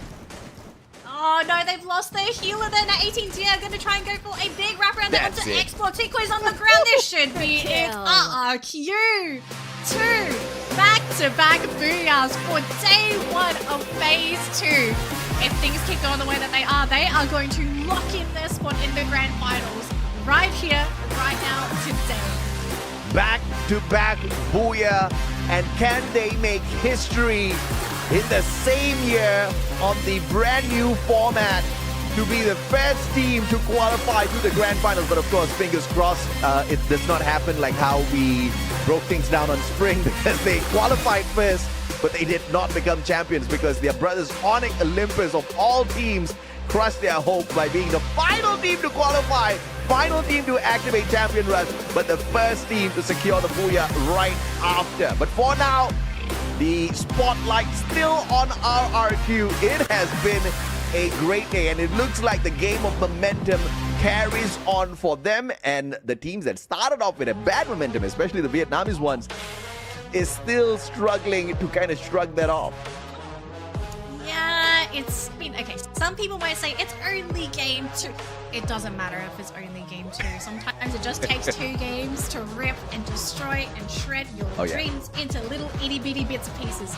So for RQ, I mean, they are already feeling very comfortable. They are sitting on a mountain of points, and their closest competitor after game number 1 was Royale. But unfortunately for Royale, this was just not their game. So now they have a massive lead over the competition. They're not safe, but they can at least have a bit of a moment, a sigh of relief where, let's say, the next 1 to 2 rounds, it's not their rounds. Maybe they don't booyah, maybe they just grab a mid-round points. They should still be able to stay in first place. The worst case scenario is they bomb out these next 4 rounds. I think that's the only way this team can potentially lose their spots. And I'm not going to jinx it. I am just stating that there are several scenarios that could happen. All equal scenarios. None of them are more likely. Okay, I'm going to stop. Yes. Let's just put it this way. RRQ is on the way to a back-to-back booyah. Triple booyahs just to start the day off hot, because who's the best team at Bermuda right now? It's not Buriram as one would expect. It is RRQ. 94 points picked up there so far. 2 booyahs so far on Bermuda. They are the most lethal team. 54 eliminations. They do not mess around on this map. And I think the momentum is all on their side, especially with the back-to-back on Kalahari as well as Nextera. Nothing seems to be able to stop them, and they're just too good at this. Finding the final circle, finding a decent spot. I mean, the read of the circle is just beautiful from RRQ, and they do not wait until the zone starts moving. The moment they've got a good read on it, they are already setting off. They don't care about any other situation. They want to get the defensive spot first, and that has been a huge boon for them so far. Yeah. You know what? I just had a sudden realization where there could be a team that might slow down the progress here for RRQ. So okay, let's talk about the last 2 rounds. What did RRQ have in common from those previous 2 rounds? You tell me. They had a very, very easy start. They didn't have any teams that really contested them during that looting phase, right? They basically were free looting phases for the team to scout, to do whatever they want, to get into position. I feel like for game number 3, there's a team that could potentially counter RRQ's early game freedom, and it's Falcons. Because we've seen for the past 2 rounds, Falcons just going absolutely ham, popping off from their first 2 games. Game 3, I think if I want to slow down the momentum of RRQ, if Falcons are up to it, they might be a really great team to maybe challenge them, and maybe they'll try and go for, not a hot drop, but they'll drop where RRQ typically likes to drop, and then they intercept them. I think that could be a really great way. It's like a next level thought process of like, does Falcons want to do this? But somebody's got to stop RRQ. Otherwise, I think they just run away with the entire playdate today. I think Dutz really has got the meta down in his pocket at this point of time, because he's one of the only, if not the only, bomber/marksman out there. He runs the Luna, he's got the Beastin, and he's got the Alvaro. The Beastin and the Alvaro obviously for those massive nades that he keeps dunking on everybody else's heads. And on top of that, he's also got the Maro, and he wants to engage teams from a long distance. The Luna helps him out, and his secondary weapon is the M590, and obviously the Luna helps you out with the increased rate of fire every single shot that you get in connection. So this guy has got something beautiful and phenomenal cracked, but of course it fits his play style. And look at him, man. I mean, 84 eliminations so far. He's picked up another 4 more from this Nextera map, and he's not slowing down. He's just stacking it up against the other players. And all this is possible because of the new format that we're running, right? Like everything has to be different. You can't just run the same stuff as a team. So I'm loving how Free Fire is just evolving as an esport. Like, yes, there are more rules and stipulations being added, but we're adding these rules because we want to see more varied playstyles. We want to see more characters. We want to see more active abilities being used. So it's time for these other teams to kind of step up and get a little bit creative, I feel, with how they decide to build their teammates, right? And discern, like, okay, what's my role really? How do I build myself to be the perfect image of what I want to be in a game of Free Fire? Now, speaking of perfect, RRQ, perfect start, 2 booyahs in our first 2 games, leading the charge with 49 points. And Falcons, second place, alongside Buriram with 28. That's a huge gap. Yeah, 24 points in the first game, 25 points in the second game, 49 points in total. RRQ is rocking it, and once again, this next map is in their pocket. Bermuda is a place where they very rarely fail, and they've already proven that they can grab quite a number of booyahs here, right? I mean, in comparison to the rest of the teams, they definitely have everything set up good for them here. The only other 2 teams that they need to worry about is AGL as well as Team Flash. But when you look at the overall leaderboard, Yeah, these two teams are not really in the running to find a punisher on them at all. Followed by Buriram and Falcons. Buriram and Falcons could just be that big threat, but the momentum has shifted a little bit here for Buriram in the next Terra map. For them to jump back in here is going to need a very strong mental fortitude, which Buriram technically does have. But the question is, do they want to jump back in here? Yeah. Now, as we get ready to jump into Bermuda here, folks, there has been one roster change. So for GOW, they are going to be substituting Rip out, and they're going to bring Hans in for Bermuda. So hopefully this change for GOW is going to give them a better chance at collecting their points for today. I kind of wonder how substantial this change will be, because not recently, but historically, Bermuda is a GOW map. This is the signature map for this team. So I kind of wonder, bringing Hans in, are they bringing in all their guns and saying, okay, we're going to play our strongest roster on Bermuda to try and lift us up on that leaderboard? I mean, the changes can make a little bit of a difference, especially when your spirit has been nerfed a tad bit. Maybe a little bit of a fresh face could bring that new spirit into the squad, and just remind everyone, look guys, each game, each map is a brand new start. You just got to have that good enough reset. But if you've got your existing roster that just got pummeled, perhaps that is a little bit tough. So maybe that's the difference Hans can bring in here. But at the end of the day, we still have to look at the historical data here. The squad just hasn't really cut it well on Bermuda thus far in the current season. If they are going to be changing that in this next map, I'll be more than happy for them. But of course, it's very rare that we don't see history repeating itself. But I would like to see history repeat itself for AGL as well as Team Flash, though, because in the past two games, it hasn't really been faring them all that too well. Flash, sorry, is not playing today. AGL, I mean, they have a decent enough opportunity to pick something off here, because their eliminations are on the weaker side today. Yeah. Well, the thing is, what can you really change in today's games? Because, I mean, okay, points-wise, do you feel like they are at that point of no return?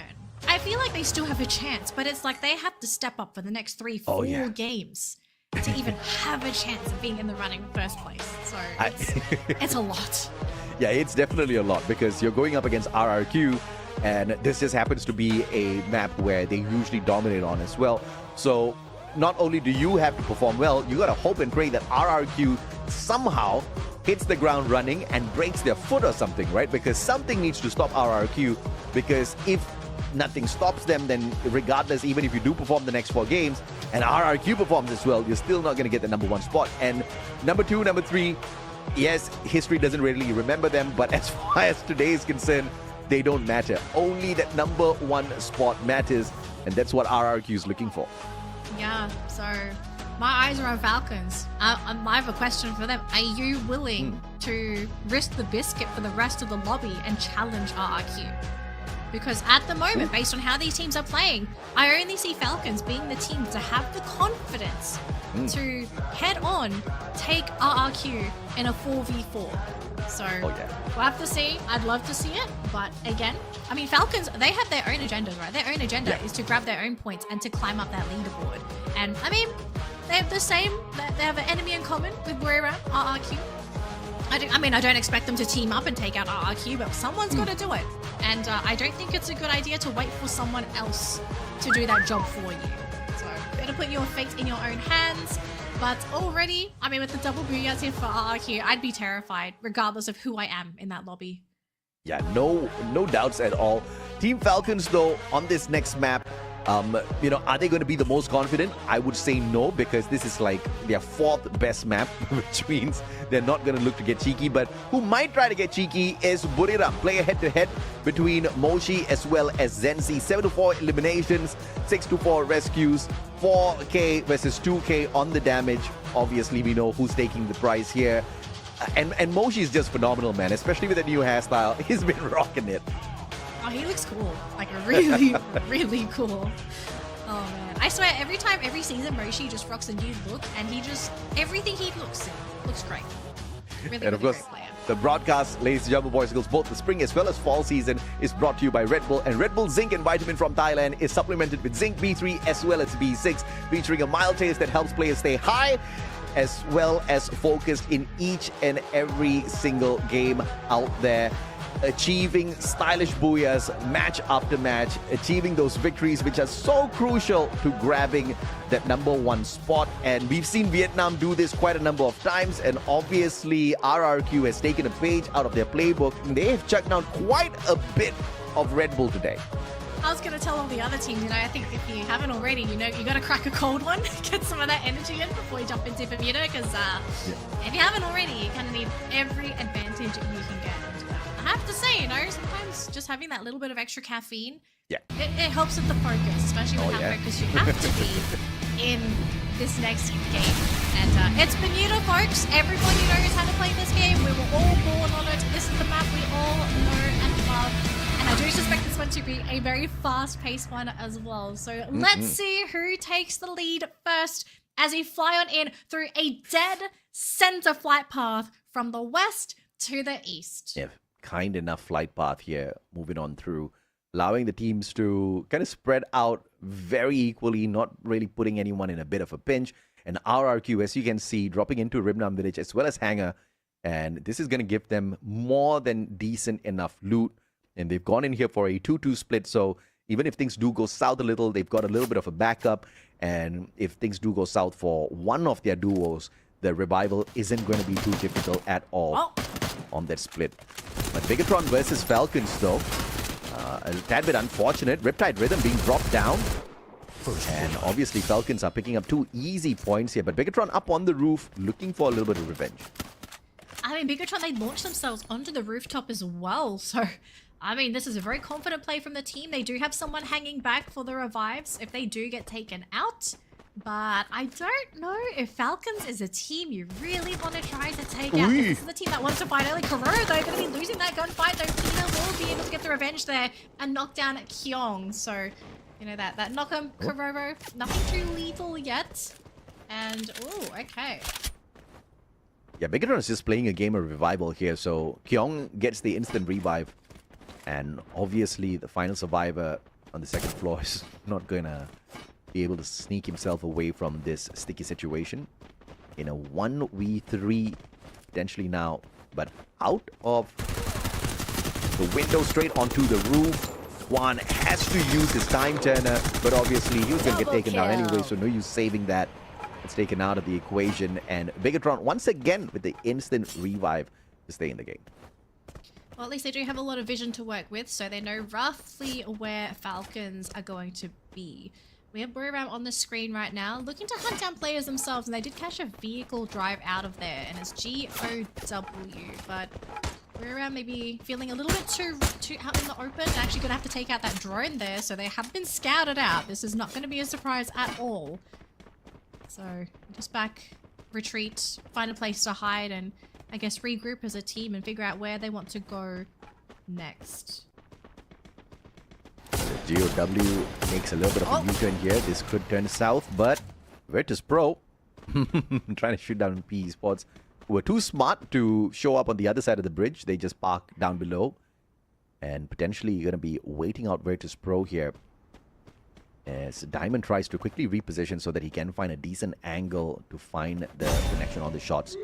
Poon Jain jumping in together with the rest of his team members as well up onto this bridge. And Virtus Pro won't really have to move all that too far because the circle's pretty much on their side for the time being. And GOW, as they rotate around, are in a sticky situation here because Buriram keeping an eye on them. But very smart play off the terrain. Even just ducking away from those shots. Not at danger at all, but EVOS from the back. GOW did not expect that. Whew. Yeah, and now they're going to be pincered by 2 teams. And actually, Rasia almost getting sniped there by Wasana. Aim God, though, using the launch pad, but he's been shut down as well. And EVOS now down a player. Going to be in a little bit of trouble here because Buriram, knowing that there's a player down, this is the best time to fight into this. Akoi on the low ground there, being taken out by Eva. So we do have a bit of a trade going on, but Rasia got to be so careful because Moshi's here now. He's ready to pop some heads. The presence of mind there from Rasia. He saw the Riptide Rhythm heading towards his glue wall and instantly backing away. And we've seen so many players make the exact opposite decision, right? Just to where they are, trying to take down the sniper from afar. Rasia is way too smart for that. And of course, we're going to take a little bit of a pause on that fight. But between RRQ and Bigatron, there ain't no pause button here. That revival is instantly stopped by a Bay, who manages to catch the player before he hit that button.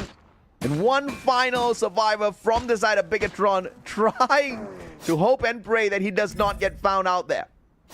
Oh, poor Dian. He is surrounded. And he just gets shot down by Jonah as well. So GAW, even though they had that player substitution, just really wrong place, wrong time, being pincered by two of our giants in the lobby.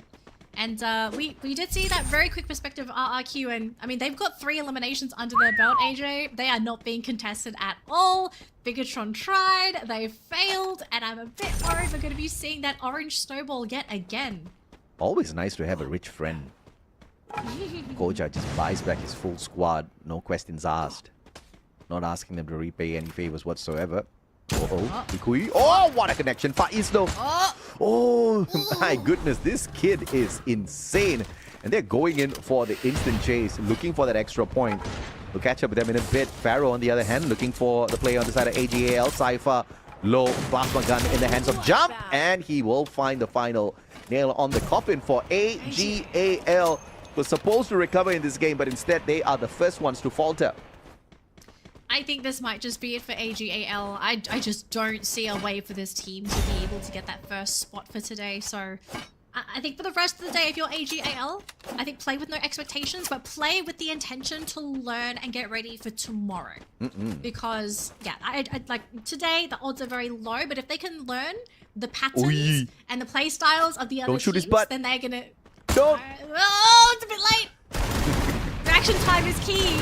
There we go. Faiz couldn't do much in that situation, and obviously WAG always had the advantage there. GOW's Akoi though slowly circling around.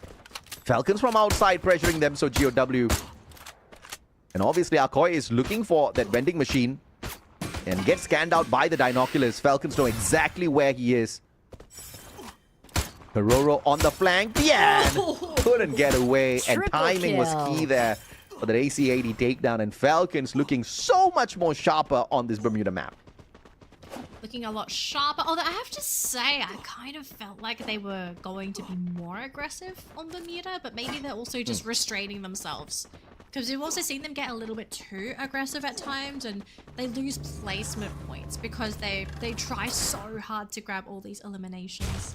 So maybe that little bit of restraint is going to help them place a bit higher in their matches, as GOW yet again struggling, this time running into RRQ of all teams. And Akoi might not be alive for much longer. Yep. RRQ just playing with their food, just forcing Akoi out of position. And Dudes already knew what is about to happen. Kind of flanks around alongside a Bay. Too easy for RRQ. And they might just look to settle this fight up against Vitality as well as they slowly rotate in towards Factory. That could be the play. But I have look at this gold. 2,800. Was that on Dudes? Jeez.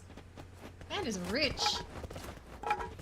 This is the thing I'm a bit worried about here, AJ, because again, just like the first 2 games, RRQ, no one is competing with them. They are getting all the gold, all the money, as many eliminations as they want.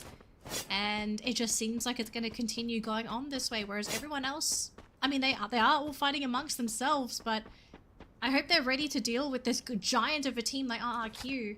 I think if you don't have several teams pelting RRQ at the same time, I kind of feel like we're just going to be looking at another orange booyah again. But see if someone can compete with them at some point in time, because they're not leading in eliminations. It's actually Falcons leading with 5 eliminations in the lobby so far. Quite spread apart as well. Not one team taking everything from everybody else. And we still have 11 teams in the lobby. Hochil, gotta be so careful. If he walks through that doorway yet again, he might be sniped. It looks like but PE PE are going to be the Sports, though. ones. Ah, Nate. And Ray managing to sidestep that. And what a glue wall by Razia. Just bouncing the nade sent in by Nero. And almost got the clip onto Ray.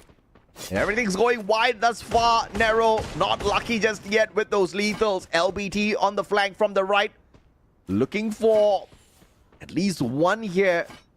And Pharaoh trying to aim at them as well from afar. Nobody getting lucky just yet. That ice grenade is just going to force them out of position. But this is a stalemate between the two. I think it's a little bit of an awkward fight for these teams if they do try to commit for it. I feel like this is going to be a very dangerous bloodbath for these teams. But EBOS, I think they're preparing in case a rush does eventually happen. So it's up to PE Sports if they want to be the ones to try and make that rush.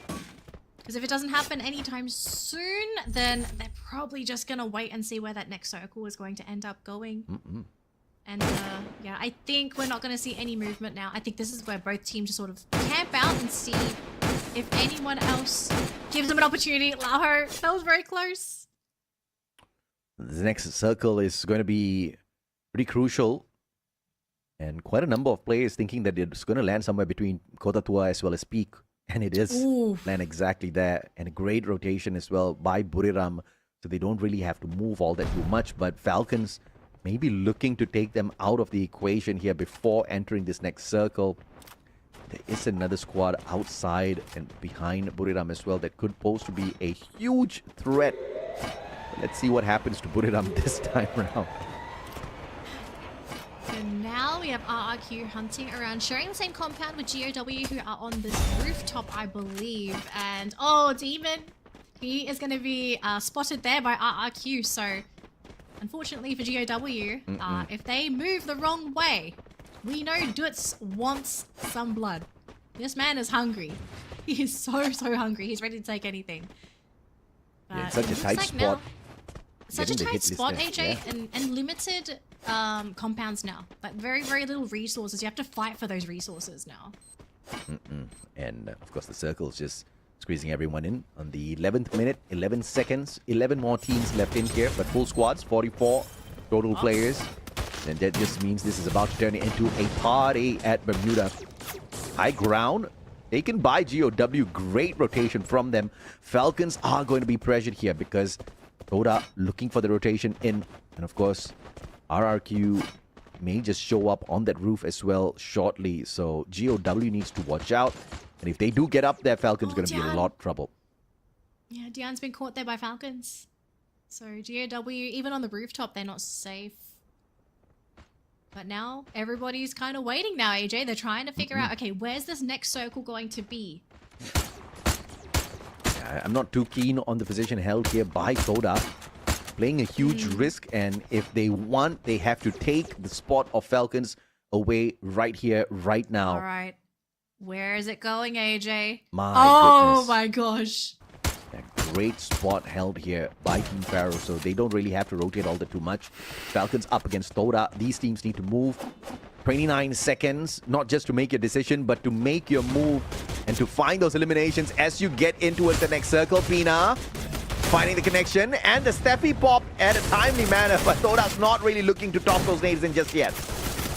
Yep, and Oh, they what want a this shot. trench. Yep, they're going to fight this Todak for this trench because this is the best line of natural cover that they can get their hands on, but they're going to lose Kororo for this very expensive battle here. They will be able to eliminate Todak, but they've lost Kororo. And I kind of feel like, was that maybe too expensive of a loss, AJ?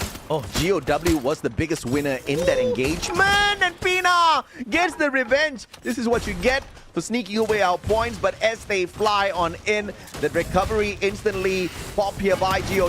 The time turner played really well. GOW wanted to go in here for the finisher. They could have just taken their chances with that high ground, but they wanted to take that up close and personal fight up against Falcons, who were looking for the recovery, and they picked on the wrong monsters. They lose 3 players in succession. GOW from in a good spot to a really bad spot now. Yeah, oh boy. This is getting very dangerous now. Now, Buriram, they're out in the open using glue walls, but they want this trench that Falcons have just secured for themselves, but they're just not feeling confident enough to try and fight for this anymore. So now that circle, as it moves, Falcons and Buriram also needs to move alongside it. And while they do, they're out in the open. Glue walls becoming one of the most important resources as they travel along the blue zone. Yeah, great play thus far. Wasana trying to back up the rest of his team members with those shots. RRQ trying their best to stay silent. Recovery on one of their crucial players, Dutsia, who has the grenade launcher in hand, but Ma'al shot down to the ground. Recovery impossible. Zenzi finds the Punisher. Now EWOS up against RRQ and Dudes shut down. And that is the key player to take out of the equation because his nades could have done EWOS in. PE Sports not giving the squad any time to recover. The pincer shuts down RRQ and prevents a back-to-back-to-back booyah. We're going to be getting a new team that gets that booyah for this round, but who is it going to be? GOW eliminated in 6th place for the round, leaving us with our top 5 teams. And that circle is shifting to the right, and I don't believe anyone is there, so we're going to be seeing a massive dogfight amongst our remaining 5 teams. Moshe being caught out there by Jump on the side of Pharaoh. Loho being caught there by Explorer as well. Cougar eliminating Jonah. Buriram is out of the game! And WAG could not stand tall up against EWOS, who has decided to wake up in the competition. Pharaoh had the better chance here of looking for the circle, but they didn't want to stand outside like sitting ducks. They take the fight to EWOS, and grenade launcher after launcher into the house, and Dawn whips it out in style. It's Team Pharaoh with their comeback booyah at Bermuda. And what an amazing way to end the game here for Pharaoh, who had a very tough 2 games for our playday today, finally catching a break, and at the same time securing a load of elimination points as well. I do believe they were sitting on 12 before the fight happened, so add 4 on top of that and they will get 16 eliminations plus those booyah points. Ooh, Pharaoh gonna be feeling much better in game number 3, and maybe even thinking now, do we have a chance at maybe swiping away that first place ourselves? I mean, guys, don't forget to hit that like, by the way. Like Karo, stream at Like Karo. You know what it is, baby. We need to get this up to 2,000 likes before we end the broadcast, when we are only halfway through. Who would have expected Pharaoh to pull away the booyah? But that's exactly what you can find in a game where you've got 11 teams surviving up to the 11th minute. That was just way too many squads, way too many players for such a tight little compound. And GOW threw away one of their biggest opportunities. Of course, they had to rotate because the circle was moving on in, but the timing that they played up against Falcons was so unfortunate. With their high ground, they could have punished Falcons, but instead they wanted to take a CQC and they got punished instead.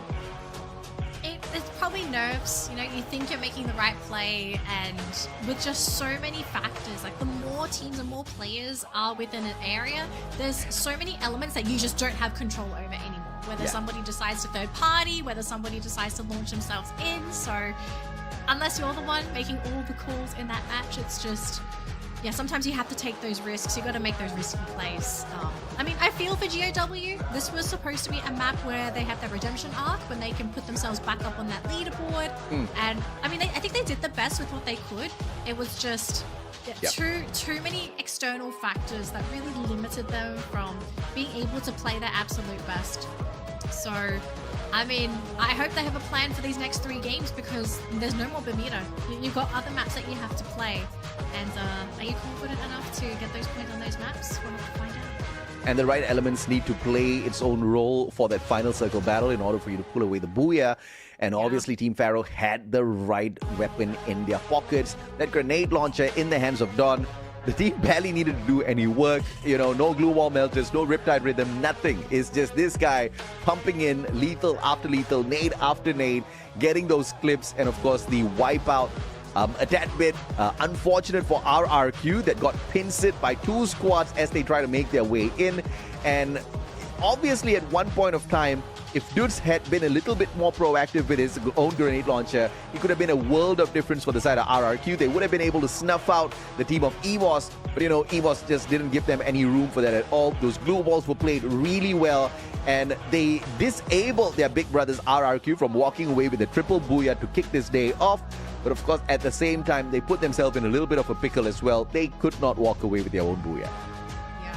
So we finished up 3 games here today so far, ladies and gentlemen. We've still got 3 more to go, but obviously the players, they're going to have to sort of think, okay, if you're not in a great spot after the halfway point, what do you change, right? Like, you've got to change something, because clearly whatever you're doing today, or at least for the first 3 games, has not worked.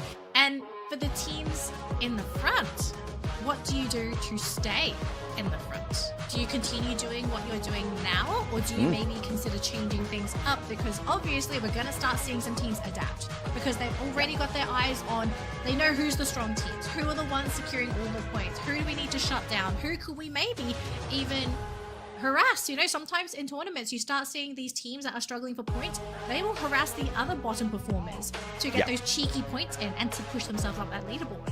And with this solid game, Pharaohs, they have managed to sneak themselves into the top 3 for sure, because they were pretty close. They didn't really have bad games in the first 2 maps. And this was that one opportune moment that they have managed to grab here for themselves to really put themselves right back into the fight, right? If we look at their past matches, we'll catch up with that in a little bit. Let's look at some of their performances here as well. With Jump walking away with 3 eliminations, 3 knockdowns, 1,899 on the damage as the rusher of the squad, rocking the Oscar, had the Joseph as well as Ford on him. And this is one of those standard combos, right? That Ford is going to help you recover as you start taking a little bit of damage.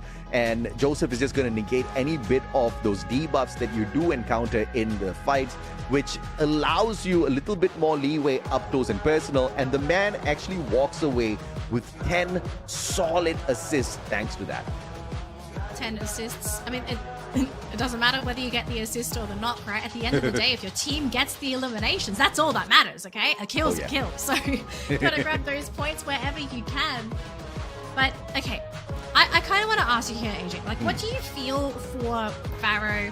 Why did they struggle for those first 2 games? Was it really just a case of unfortunate events and they ran into the wrong teams? Or did they maybe do something that kind of set them back for the first 2 games and they changed it up in game number 3?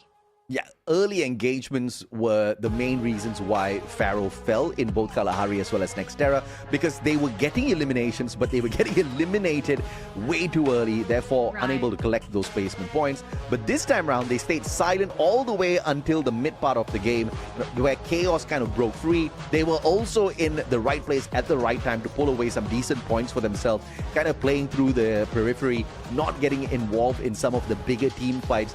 But the circle also kind of favored them quite a little bit, right? And like I said, after playing 2 very mediocre matches, 9 points on Nextera, 6 points in Kalahari, this massive 28 points launches them into that 2nd spot.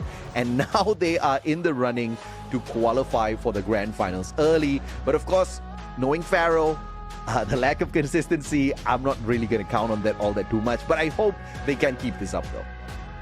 Look how close that top of the leaderboard is, though. So yes, okay, RRQ is still leading by 57, like they're leading with 57 points. But after that, though, 43, 42, 41, and 40.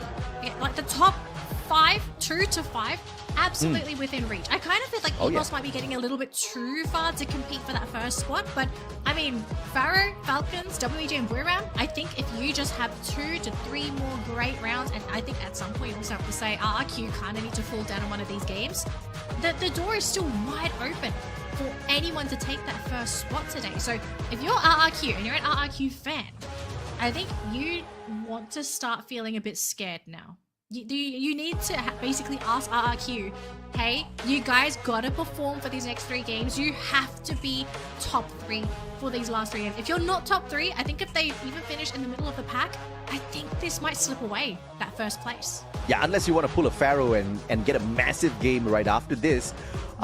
Even PE Sports can stand a good chance to get that number 1 spot, right? Of course, it's going to be a massive game followed by 2 consistent matches in order to be able to get that. And like you said, getting into the top 3 is going to be very crucial for the teams to sneak themselves in there. But of course, I think overall, that was a really good game from the side of Faro.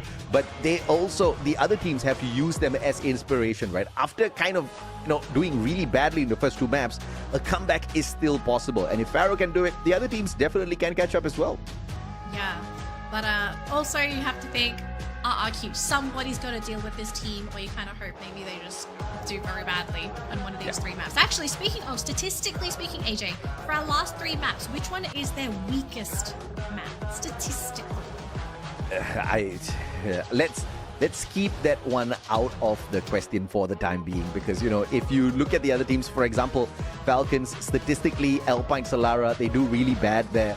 But we want to catch up on the conversation in a little bit. We've got an interview coming up for you guys after that, followed by a quick short break. When we come back, the final three matches of the day. Make sure you guys don't go anywhere.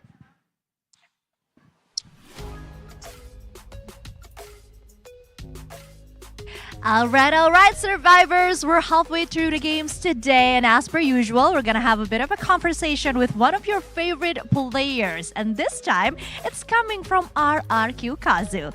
Here is the king of the devil himself. Langsung kita sapa bersama-sama ya, katanya Raja Iblis nih. Pasti keren banget nih. Siapa lagi kalau bukan Maal? Hello Maal. Everyone please say hello to Maal. Hai Mal, boleh ya kita ngobrol-ngobrol sebentar, mumpung kita lagi jeda sejenak, ngumpulin nafas dan juga semangatnya lagi nih ya. Oke, Mal, saat ini kalau kita lihat RRQ Kazu sangat positif, 2 buya berturut-turut di game pertama dan juga game kedua, dan untuk sementara juga memimpin today standings. Apa yang sedang kamu rasakan, apa yang memotivasi RRQ untuk perform lebih baik lagi dari biasanya di matchday hari ini? Silakan dipikir-pikir jawabannya, aku sambil translate dulu ke teman-teman kita di Asia Tenggara ya. So Maal, seeing how incredible RRQ Kazu has been performing today, 2 buyas in a row and currently leading today's standings, what exactly that motivates you and RRQ to perform even better today? Yang dirasakan sih belum senang karena masih ada 3 match lagi sih. Aha, jadi dirasakan masih belum happy, masih ada 3 match lagi, artinya masih belum berpuas diri nih. Ya, betul. Ya betul, irit banget sih jawabannya. Gara-gara di sana jual mahal nih, tapi nggak apa-apa. Aku akan translate dulu. So he's feeling happy, but he's not satisfied yet because there's still 3 games left, and RRQ still wants to do even better. So yeah, let's see how they goes in the next 3 games. Oke, sekarang yang berikutnya nih Mal, kalau ngelihat persaingan sejauh ini, kemarin kan soalnya kalau berkaca dari Clash Squad Mode, RRQ nih ternyata tidak sesuai harapan. Banyak yang bilang juga, iya RRQ tuh jagonya di Battle Royale, bukan di Clash Squad. Tanggapan kamu seperti apa? Aku translate dulu ya, seperti biasa ya. What would you like to say to the fans or to all the survivors who thinks that RRQ Kazu is only meant for Battle Royale because you guys don't really perform well the other day when it comes to the Clash Squad mode? Kayaknya benar sih kata orang-orang. Kalau kita tuh jago di BR sih, kalau di CS agak kurang lah. Kenapa kamu pasrah banget sih Mal jawabannya? Ada lagi yang mau disampaikan gitu yang bisa lebih memotivasi kamu dan juga teman-teman kamu gitu? Udah nggak ada, cukup udah. Okay, so apparently the answer is yeah, maybe RRQ is indeed better when it comes to the Battle Royale instead of the Clash Squad mode, but at least they're doing something and at least they're doing it right because obviously they got the first 2 buyas in a row, and yeah, we're still looking forward to see if they can get any more win on the last 3 matches that we have left. Okay, last question. Maal, bermain dari jarak jauh nih ya, nggak ada di studio bersama-sama karena kita juga sama-sama tahu lah seperti apa kondisi Indonesia saat ini. Apa yang mau disampaikan kepada teman-teman players dari tim Indonesia lainnya? Silakan dipikir-pikir, aku translate dulu ya. So, Maal, is there anything you'd like to say to the other Indonesian teams? Because we all know that not playing in the same studio is of course something that hits us differently. We all know the situation in Indonesia is not really okay right now. Is there anything you'd like to say to support the other teams and to support your own teammates in this type of situation? Stay safe semuanya. Stay safe everybody. That's it? Itu doang? Maaf aku samperin kamu ke sana ya. Beneran masih nyobain, cuma stay safe aja. Apa-apa? Semangat teman-teman, we're in this together atau apa kayak gitu. Semangat guys. Semangat guys. Keluarin dong suara Raja Iblisnya. 1, 2, 3, semangat guys gitu. Semangat guys. Alright. Stay safe everybody, and thank you so much Maal for your precious time. Good luck with the rest of the games. Bye-bye. Okay, itu tadi Maal, but survivors, we're gonna go back to the game, but we're still going to have a bit of a break first. Jadi jangan kemana-mana, stay tuned only on Free Fire World Series Southeast Asia 2025 Fall. Halo guys, gua Aim God dari tim First Divine, role gua Raser.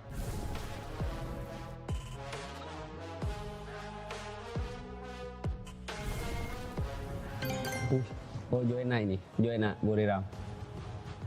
Oh bukan, tim Vietnam. Dengan satu huruf. Wih, siapa bang ya?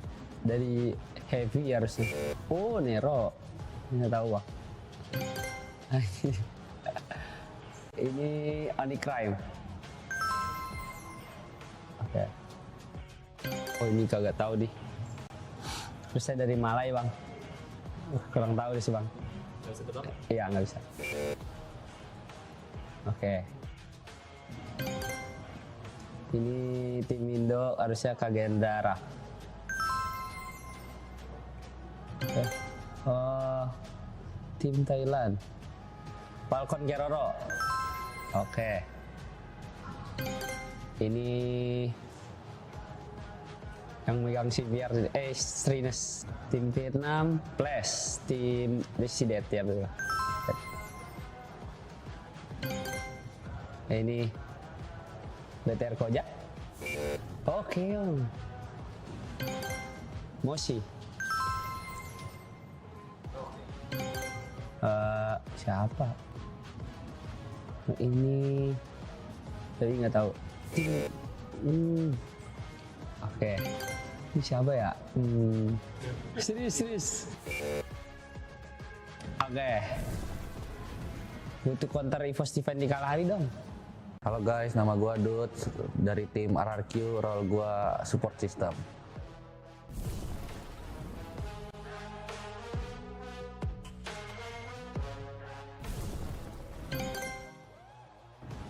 Siapa ya? Aduh gua nggak tahu lagi bang. Dian, bukan ya? Bukan. Oh, skeleton. Ini mah anak Onyx, Crime. Ya bener kan? Coba bang, cluenya. Tim Malaysia, logo tim bergambar kucing. Nggak tahu gak? Siapa itu bang? Alif. Nah ini tahu player Indo juga. Raf, KG. Wah ini musuh gua bang. Keroro. Siapa ya namanya? Gua tahu tapi lupa. Dead. Yakin. Gampang ini. Cluenya. Tim tanpa role sniper. Nyerah. Oh. Wah ini mah. Mosi. Siapa ini bang? Kenapa ada gua ada bang? Aneh kali bang. I'm God. Tanpa clue gua bang. Tanpa clue. Ya buat semua tim good luck lah. Semoga kita bisa bertemu di Thailand nanti.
there, survivors. Welcome back to week 3, day 1 of the Free Fire World Series Southeast Asia 2025 Fall Knockout Stage Battle Royale Edition. Yes, it's just day 1. We are still trying to figure out who is our first team to make it to the grand finals with our first place slot. We're only halfway through the competition here, and so far, RRQ, they're looking to be the team to look out for because they are leading with a massive 57 points. But in second place, we have several teams hot on their tails, with 43 being the second team. So all it takes is 1, 2, sometimes maybe even 3 games to have their spot taken. But AJ, we still have plenty more games to go through because again, we're only halfway through. We've just done 3 games. We've got 3 more to go. And the teams that you said were close enough are teams like Faro, Falcon, WAG, Buriram, as well as EVOS. Yes, EVOS is still in pretty much shooting distance. Some may want to count Virtus Pro in there, but looking at consistency issues, I don't think Virtus Pro is going to be such a big threat for RRQ as of this point of time. But this next map is going to be crucial to identify exactly which team is going to be able to catch up with RRQ, because it's not RRQ's best map. They do have a Booyah here though, of course, but not really the highest number of points. Falcons, EVOS, as well as AGL, and AGL has got 2 Booyahs here at Purgatory to their name. So these 3 teams definitely can put up a strong fight, and this might just be the comeback map for AGL. Well, speaking of AGAL, glad you brought them up. We are having a slight roster change here for AGAL. So Baros is going to be out, and they're going to bring Chinoi in for map number 4 here. So, I mean, if you're bringing in a new player, again, we've said this for some of the other teams. I think it was GOW that had a player swap in Bermuda. If you're bringing someone in, you got a plan. And I hope this plan works out for AGAL because I think they're trying to figure, I think their whole team out at the moment. They're just not having a great play day today because 19 points in 3 rounds. Yeah, something's not working. And I think at this point, you got to find out, okay, what is going to work? Is it a player issue? Is it a strategical issue? And I think they tried different strats for the past 3 games, and now they're probably trying to evaluate, is it a player issue? Yeah, I mean, at the end of the day, I think the practice to dominate on a stage as wild as this needs to come in a little bit more in advance. Right now, it's just go out there and it's do or die time. Unfortunately, in a good game of Free Fire, you do tend to falter quite a number of times if you cannot find the circle as consistent as some of these pro teams who are so good at reading the circle. RRQ has proven that to be their recipe for success game after game after game. They have got a 67% top 3 rate at this point of time, and honestly, they almost got a 100% top 3 rate if they didn't get taken out prematurely in that pincer by EVOS and the squad from Vietnam. So at the end of the day, if you are going to have your rotations on point, you're probably going to be on the higher end of the leaderboard overall, which is the point that a majority of these teams are still struggling with. Yeah, look, it's like your methodical thinking for Free Fire. The word consistency is the bread and butter of this game. Like, if you can keep performing well, there's a good chance you're either going to win or you're going to place high.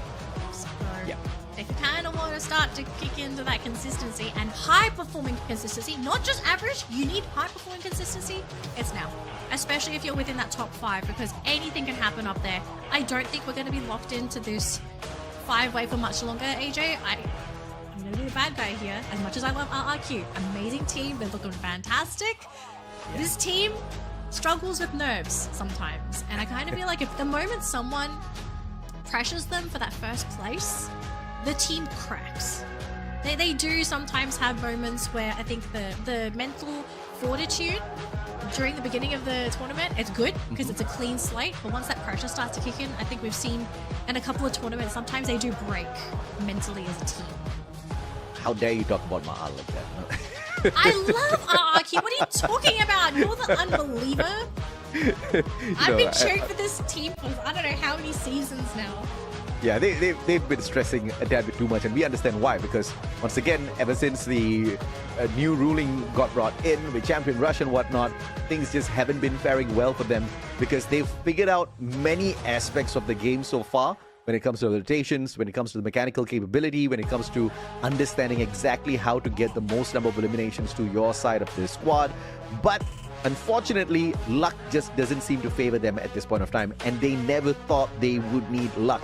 They always thought that they could just count on themselves, but this is just the universe and the game just showing them in the most cruel manner that you do need a little bit of a smile from Lady Luck as well.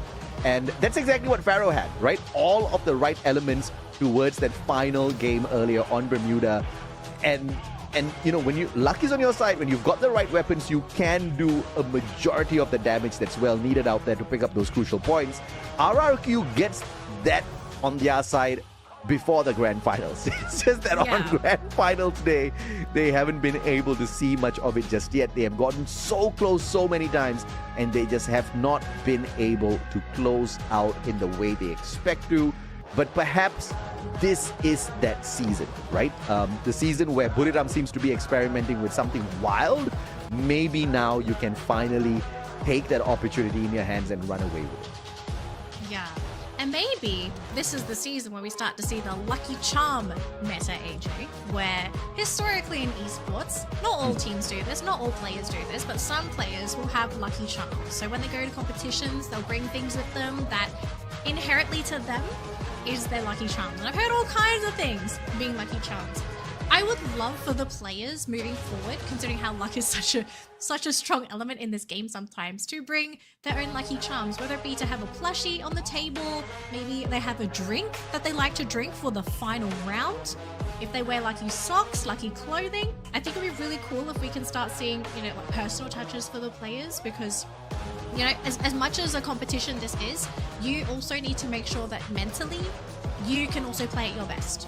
Even though, let's say you've had the worst play day possible, we've seen teams come back from the brink of extinction. And all it takes is for that mentality to flip around. And so even just these little personal touches to the matches, tournaments, and for the players themselves, like your comfort, your mentality is really important alongside the luck. So I want to start seeing some things from the players. You know, bring your lucky stuff. Show us what you got. You know, show us your personalities too. Yeah, maybe their lucky charm for the Vietnamese team is like a can of Red Bull. I don't know. I think it's bring it Yunsul. in. If that woman is on stage, the region just pops off. So bring in the host. No comment. No comment. See, here's the thing, right? You know, many of teams have gone out there, they've given it their best. Maybe that's exactly what's missing here. That lucky charm. Maybe, you know, they need to fall in love and try to prove something to their loved one or something. I don't know. But whatever it is, they better get it done now, because we are running out of time. This season, you've got lesser days in play for Battle Royale. So whatever it is, you need to get yourself in check as quickly as possible. We've got 6 days. And these 6 days are technically, you know, there's nothing wrong in not finding the early qualifier. There's nothing wrong at all, right? But if you do get it, you get an extra bit of break. And like I said, if you're one of the better teams out there who are good in strategizing and you're already decent with your gunfights, you get to study the other teams a little bit more easier. You don't have to be hustling each and every single day.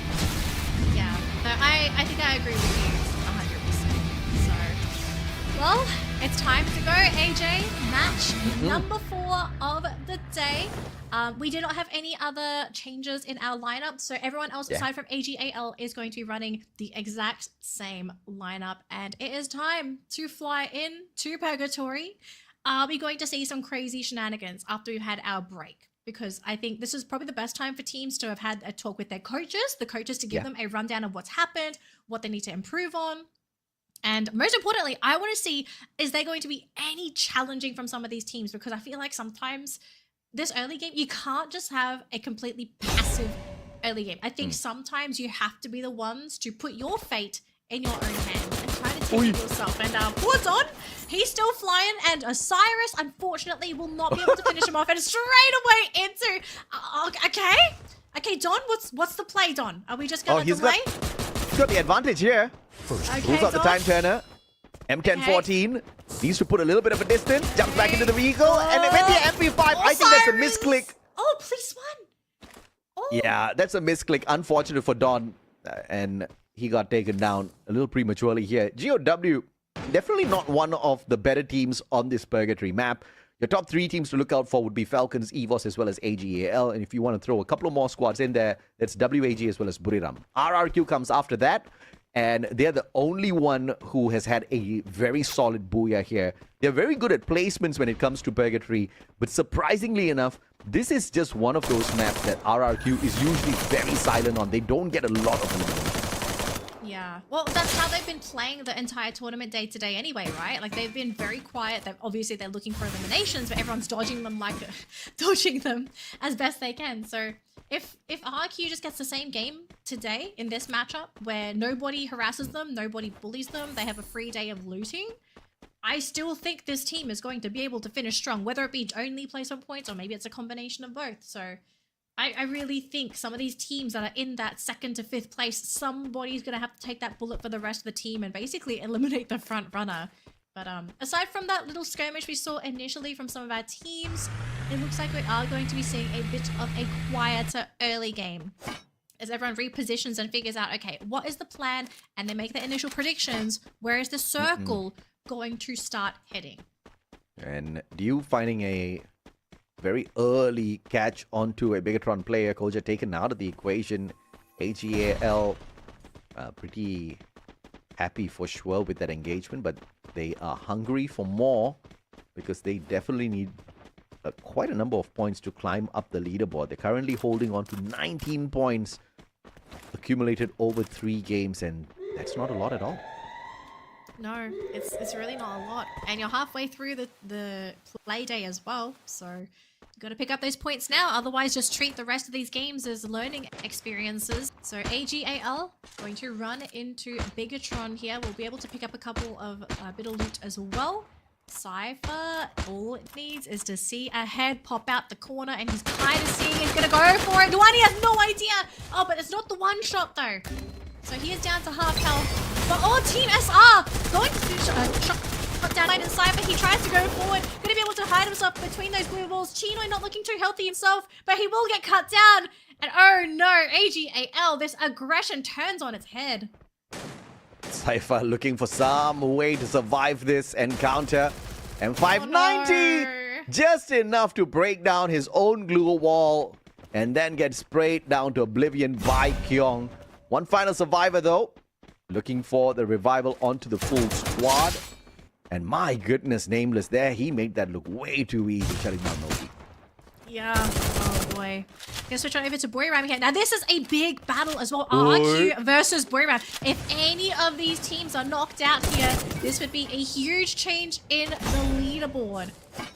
Buriram, they can't afford to lose this fight, otherwise they're out of the running potentially for that top 1 place. Now the thing is it going to be a full 4v4, or are they going to play this maybe a 3 versus 4 or 3 versus 3? It's too early, AJ, but they're going to make the commitment. Yeah, what a nade by Dirt's taking away half the HP from Jonah. And 18 Deer tagging him with the FGL as well. But the med kit, super med, will come in handy in the nick of time. Ice grenades now just forcing Get High and Wasana out of their defenses. Jonah forced back as well, and AGAL falters so early on. Bigatron losing players as well to the side of PE Sports. Wasana's gone. Showdown between Buriram and RRQ continues. Jonah not in a lucky spot. And we are left with just Moshi. Riptide Rhythm, come on Moshi. Looking for one and he finds it. And this is going to slow RRQ down. But a Bay catches up. He looks for yet another. Can Moshi, the insane man, get this done all on his own? If Moshi makes this play happen, it would be legendary. Oh, he's been caught. Buriram, 11th place. Oh, that's devastating. They got 3 eliminations out of all of that, but oh man, they get 0 placement points. AJ, does this mean Buriram is now out of the running for top 1 today? I mean, unless they score a 40-pointer in the next game. Because we still have got 2 games where, 2 maps where Buriram is very solid at, right? Solara, they are the best performing team. And Alpine, they used to be the kings of Alpine at one point of time. So if we see a little bit of that version of Buriram, jumping back into this is going to be a no-brainer at all for the 2-time world champs. But of course, they crashed and burned there up against RRQ. And you gotta thank the nades out of RRQ for initially just tagging them up. And Moshi got involved in that fight way too late. Okay, I was watching Buriram play that fight, and it almost seemed like they were trying to bait RRQ into Moshi. So they revealed 3 players, and obviously RRQ does not know where Moshi is, so they were trying to slowly back them in range of Moshi, but it was just the distance between Moshi and the rest of the team too far away for him to be a significant impact in that fight. So I think we both could see the concept there for Buriram. It was just placement-wise, positioning-wise, just too far for that trap to really kick in. So this is just the genius of this team, right? Like, yes, it didn't work out there, but they play Free Fire at a next level compared to a lot of teams. Yeah, absolutely spot on. And of course, shout out to Buriram on top on the YouTube chat as well. He called me sus for predicting that Buriram will not be qualifying in that #1 spot today. I mean, come on, bro. My predictions are pretty much on point all the time. Okay. Rubbing the salt in the wound, AJ, come on. His name is Buriram on top. Buriram ain't gonna be on top today. That's all I said. You have my sympathies, poor viewer. You have my sympathies. It's not over yet though, we still got 2 more games. Not only are they not on top, they're down at the bottom. Look there. 2 more games, 2 more games. I've got enough confidence Where's that the Buriram fire will be back. extinguisher, please? We need the fire. Falcons though, just chilling, just burning some rubber out here, flirting with the circle. I'm not too sure why, but WAG about to approach a very dangerous squad in the version of EVOS Divine, who are looking for the top spot today as well. So what's the plan? Are you going to go for a wide angle of approach? They're going straight to Bigatron. Nervous here, AJ. Okay, they reveal themselves, and Bigatron. They just abandoned? Okay, I guess they weren't ready for this at all. They sacrificed a player. Yeah. One's still there, but I mean, I kind of feel like this is a huge play for WAG because now they've got a huge vantage point and they can potentially see rotations for some of these teams. Okay, successful rotation for WAG. Who's at the mercy? WAG now. Actually, they're going to launch pad themselves into the circle. Okay. Very proactive play suddenly from WAG. Oh, into RRQ. That was planned. Okay. Well, good news that I don't think anyone from RRQ was in position to snipe them, but Ma'al probably caught sight of them. So we now have a bit of a situation here, folks. WAG versus RRQ. Tikui. Oh, dangerous kid. Looking for the shots. Finds one. Ma'al. Ma'al. The grenades all get bounced back. What a solid glue wall from RRQ. And those nades do not do damage. Falcons are on GAW's tail. And let's see if they can find anything off of that position. Obviously, they're looking for the encounter. Pulls up a solid glue wall, GOW. Time Turner as well. The extra layer of protection does not protect Demon, who turns his back, catches Limit. Demon is still alive. On fire, going in for the save, but finds nothing. What a slippery man this Demon is. Oh boy, Peanut in the corner. He's going to try and change his angle of approach here. And they've managed to corner them, maybe. They've got a pickup. Demon goes down there for Falcon, so we have to try and find a way to revive their player. Traps in the meantime, though, going in for a bit of a battle himself up against Juan. Bigatron will lose this one, and that's going to be an elim there for Todak. Oh, yeah.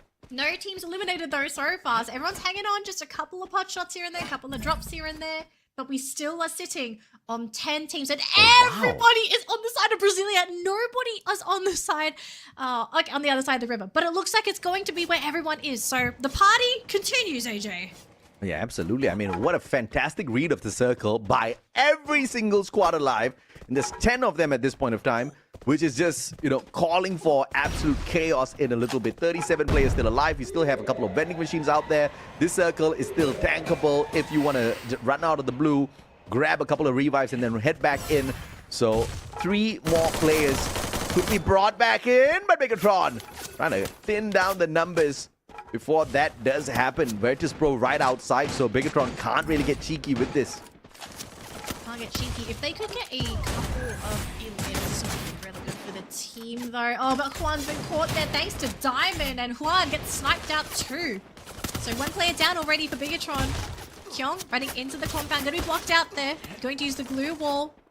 And now just a really awkward angle here for Bigatron. They can't really use the compound, but they can't also exit too far away because they might be within firing shot. They're gonna try and head out to the tractors, but I mean, I don't know if I agree with this play here, AJ. I mean, it is... They locked themselves out. The nade just bounced off of the roof. Nameless. Kyung got away. Kyung. The Nameless trying to shut him down. Up close and personal, M590 up against the Deeks. Drogon, but now it's a 2v1. Kyung does not have the advantage anymore. And a double glue wall erected right in front of him. Nameless with the Superman trying to recover. And Kyung just missed a huge opportunity and puts himself in a little bit of a pickle. The players right after dropping their health right back up. 2v1. Too easy for Virtus Pro. We're outside the circle as well, so these health bars are going to slowly start ticking down. Koja on the rooftop. He tried to prone to keep himself alive, but that's going to be another one there for Virtus Pro. And I think that might just be it there for Bigatron, unfortunately. These players just too far away from that circle. And even if they try to go in, they've got more teams to deal with. And correct prediction here for Pharaoh. Our team that just got the Booyah in the previous round, on their way to maybe getting their next Booyah. But Falcons in the meantime, though, fighting in the compound here as well for themselves. They're outside the circle, so they have to either figure out a way to get out or to win. But so far, they're not winning, though. Karome on the ground, Peanut been caught as well. It's up to Limit. Limit's the last remaining player. Oh, boy, GG. he's still alive. Might be a GG, though. Oh, boy. Yeah, it's definitely a GG. The man stuck in a 4v1. He's got the AWM, but nowhere to go. Do they know where he is? Oh, they LBT's know. looking for the finisher. They know. It's all about timing now. Hey, twist. Hell no. Limit jumps on out, but LBT says hello and bye-bye. Out in 8th is Falcons of all teams. And PE Sports looking strong towards the next circle. Doesn't really have to battle many squads to get into the next zone, but they have to be careful with the position Pharaoh holds on to. Now, just look at the remaining teams. RRQ going to be here with 2 players down. Johnson Ma'al taking out 18-0. GG. RRQ gone. Thanks to EVOS GG. opening the door for a couple of our top performing teams to take these points. Pharaoh wanting to grab those points. WAG wanting to grab those points and close that distance between them and RRQ for first place. All of a sudden, that race to first place, the race is on, AJ. Oh, absolutely. And EVOS, one of the better squads here. But they are getting their numbers thinned down as well. Toda bows out in the 6th spot. Kochil needs to get picked up, but does the job on his own. Aim God just right behind him, looking for the cover as he recovers. Jump flanking around from the right-hand side with the Drogon being the first player to push on in. Takes a little bit of damage the from the ice sandwich. grenade. Cougar with a backup. With the Mag 7 of all things, but they bring out the Steffi to block out any of the nade damage EVOS could think of throwing at them, and now they stand in the driver's seat. And what a pump by jump. They shut down EVOS. They shut down EVOS, meaning all these points now could potentially go to Pharaoh. Second place team. RRQ is out of the running. I mean, WAG is another contender, but look how injured this team is. They barely have anyone left. And PE, this is not a team that's competing for first place. So for Pharaoh, all they need to do now is if they can grab all of these eliminations and this Booyah, this is going to catapult them up that leaderboard. And I think the question is, is it enough points to overtake RRQ? I think it's Again, close. Pharaoh is just playing up against all of the data that they've collected in the competition. This is not a map where they're supposed to be performing, but they are going against all odds. They have got absolute ice in their veins, and Cougar gets tagged up by a nade, but that's not going to stop him just yet with the inhaler. Quickly tops his health right back up, aiming to shut down PE Sports from the opposite side. WAG is hanging on by staying silent in this equation, not wanting to pull attention to themselves. No, smart play for WAG. Aim for those placements and basically just let Pharaoh and PE Sports settle the score themselves before they potentially go down next. Unless I think Police 1, he's been spotted. He's hiding behind GG. Yes, he's actually going to have to try and go for the heal. Yeah, I think it's GG there for WAG. I don't see Police 1 surviving. All right, it's a 4v4 here, AJ. Oh, wait, LBT gets knocked down before PLS1. What in the world is going on? Lahore. PLS1, PSK turns around, gets the knock. Stolen away by Cougar, but PLS1 still standing. An unbelievable play by WAG's PLS1 to survive, but Pharaoh, from not performing 2 games in Kalahari, next Terra, they make a solid comeback with a back-to-back booyah. So we had RRQ with the back-to-back. Now Pharaoh Wow. with the back-to-back. We need to see what these points are looking like on that leaderboard here. Has Pharaoh managed to catch up to RRQ? And if they haven't, what's the gap? Because now, if no one else is able to get booyahs, let's say RRQ and Pharaoh get the next 2 booyahs, we might have to deal with tiebreakers. I mean, Hey, I'm getting ahead of myself, but look, Yeah. the dominoes are lining up for both teams. they're definitely lining up, but Pharaoh, what a day, what a play, and what a comeback. They had nothing in the first 2 games, and then they score a massive 28-pointer, and now a back-to-back booyah to not just sneak back into the game, not just to sneak back into day 1 of week 3, but now to stand at that number 1 spot. That is an amazing climb, but unfortunately for them, they need to keep it up. Because just like how RRQ has now started to falter, we've got 2 more games and anything can happen in these last 2 games. And these last 2 games are a huge potential for Buriram to make a comeback. And I think they're pissed because I don't think Buriram meant this to be a slow day. I think they got kind of caught off here. And these next 2 maps, Alpine and Solara, should be in the back pocket of Buriram. And I think we can expect some sort of magic to be played here. But of course, if that goes south, then GG. Yeah, look, I would love for them to make a comeback happen in 2 games, Yes. but there's so many things out of their control as well. It's a matter of, can they get enough elimination points for both of those rounds? Can they even make it to that final circle? Because you don't know where some of these teams are going to be coming from. And are you going to get lucky with loot? Do you get the loot that you need to win the game? Do you get enough loot? Are you Fun not fact. being picked off early? Fun Buriram fact. has collected 41 elimination points on both Alpine and Solara. Not together, but individually. So, and those are heavy stats for elimination. So they're definitely one of the heaviest gunners on this map. But like you said, everything needs to align, right? The stars need to line up here for the side of Buriram. You know, they don't have a booyah on Alpine, unfortunately, to stack up on their sides in terms of stats, but they do have the numbers to be one of the more threatening squads out there. So maybe they can make something work for them. But, you know, the position that they held, as well as the fight that they took early on in this Purgatory map, just really didn't fare them well at all. Taking on RRQ was just disastrous. And of course, they did manage to hurt RRQ just enough, and that kind of ruined the game for RRQ later on as well. Yeah, I actually agree. If it wasn't for Buriram, I don't think RRQ would be in such a bad position. So we'll have to see if Buriram does it again. You know, maybe they try and pick a fight. RRQ, you know, you got to get your revenge. You know, it's who is the hungrier team? Is it RRQ or is it Buriram? Because look, if there's anyone that is starving right now, it's Buriram. They haven't had their fill. They've had, back-to-back booyah and back-to-back MVP here for the side of Jump out of Pharaoh. Once again running the Oscar with the Joseph, Ford, as well as Olivia. Surprisingly bringing Olivia in here. He's the rusher, and he's also got the healing touch out of Olivia. He's kind of like the support player. I don't know what's the method here, but the method is definitely working in the madness of this chaos that we've got out here in FFWS SEA.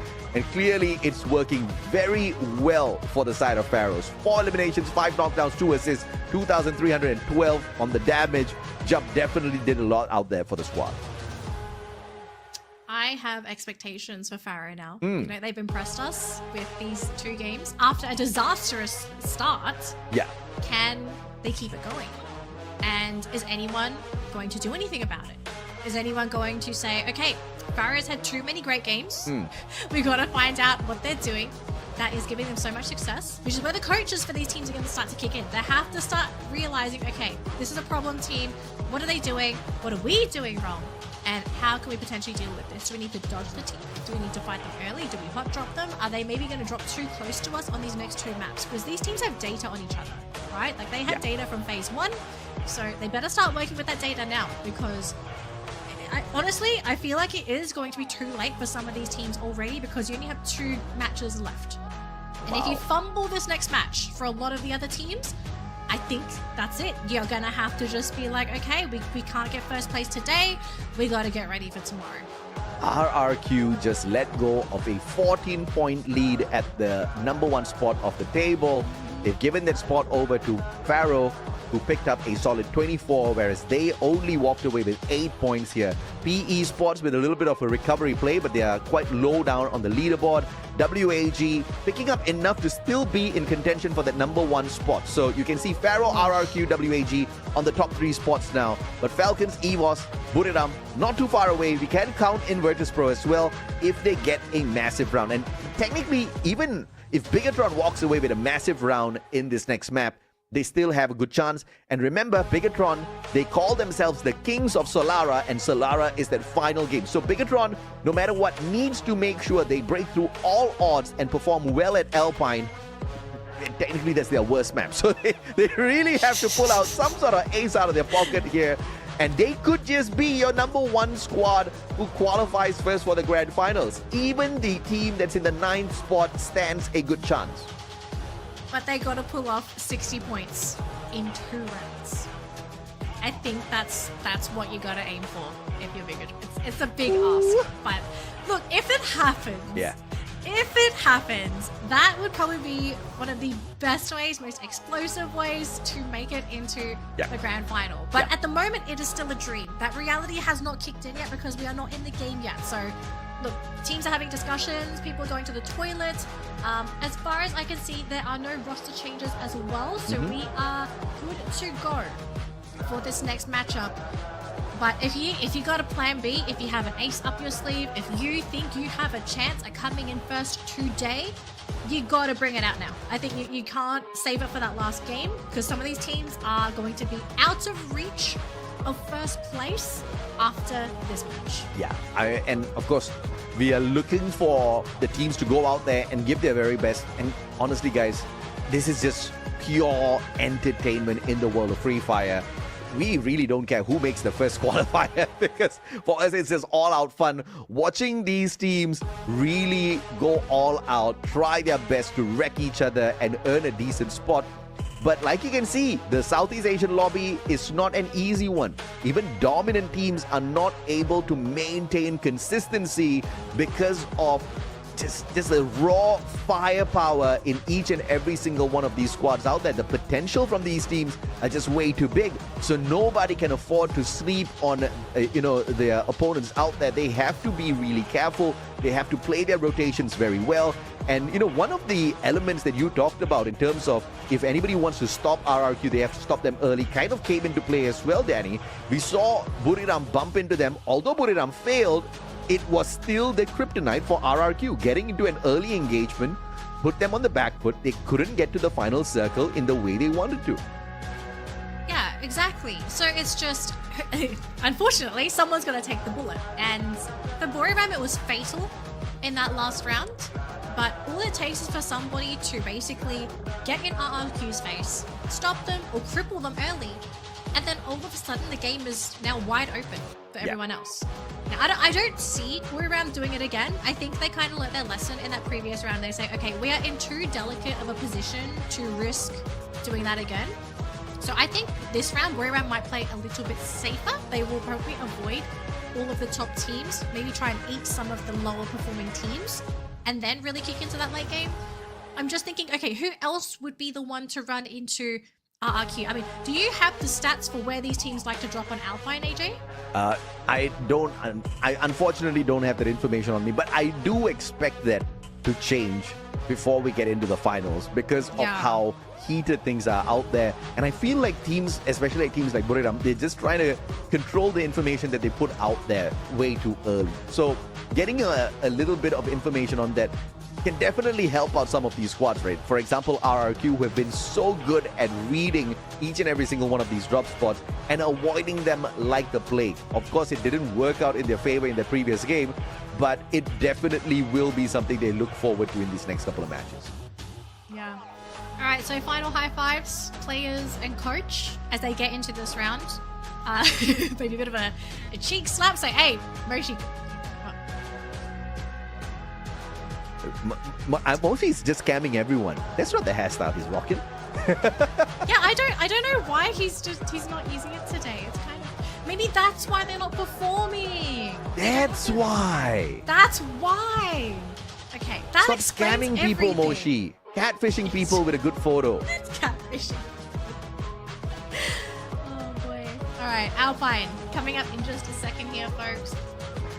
But as we get ready for this match, again, send the teams your energy because we are about to wrap things up here with our last two games. First with Alpine and then with Solara. And in the comments, let us know who you think is going to get the booyah in this round. Who do you think has the best chance of securing a booyah in game number 5? Do you think we're going to see another back-to-back? Is it going to be Faria again? Will RRQ reclaim the crown as the team with the most booyahs? Or are we going to get a brand new team with the crown? Because there are only 6 crowns to go around, and in 4 of them, they've gone to 2 teams, which isn't really fair, is it? I'm so tempted to steal Neptune's River Nile joke, but I'll not do that, it. man. So Pharaoh obviously are in a really good spot right now, but so was RRQ before the past 2 matches, right? So we can't call it just yet. And Pharaoh has had many inconsistent games. When you think they're doing well, that's where they falter. I mean, if even RRQ can falter, if even Buriram can struggle, let alone Pharaohs, right? So I think these next 2 games are going to be really crucial. I also want to see the awakening of EVOS Divine. So as we head on into Alpine, the best teams on this map, guess what? Pharaoh, RRQ, Buriram. Let's go, baby. That's disgusting. That is actually disgusting. The 3 teams that are vying for first place. I mean, to be fair, we are not going to count out some of the other top performers as well, okay? Yeah. WEG still in the running. Falcons still in the running as well.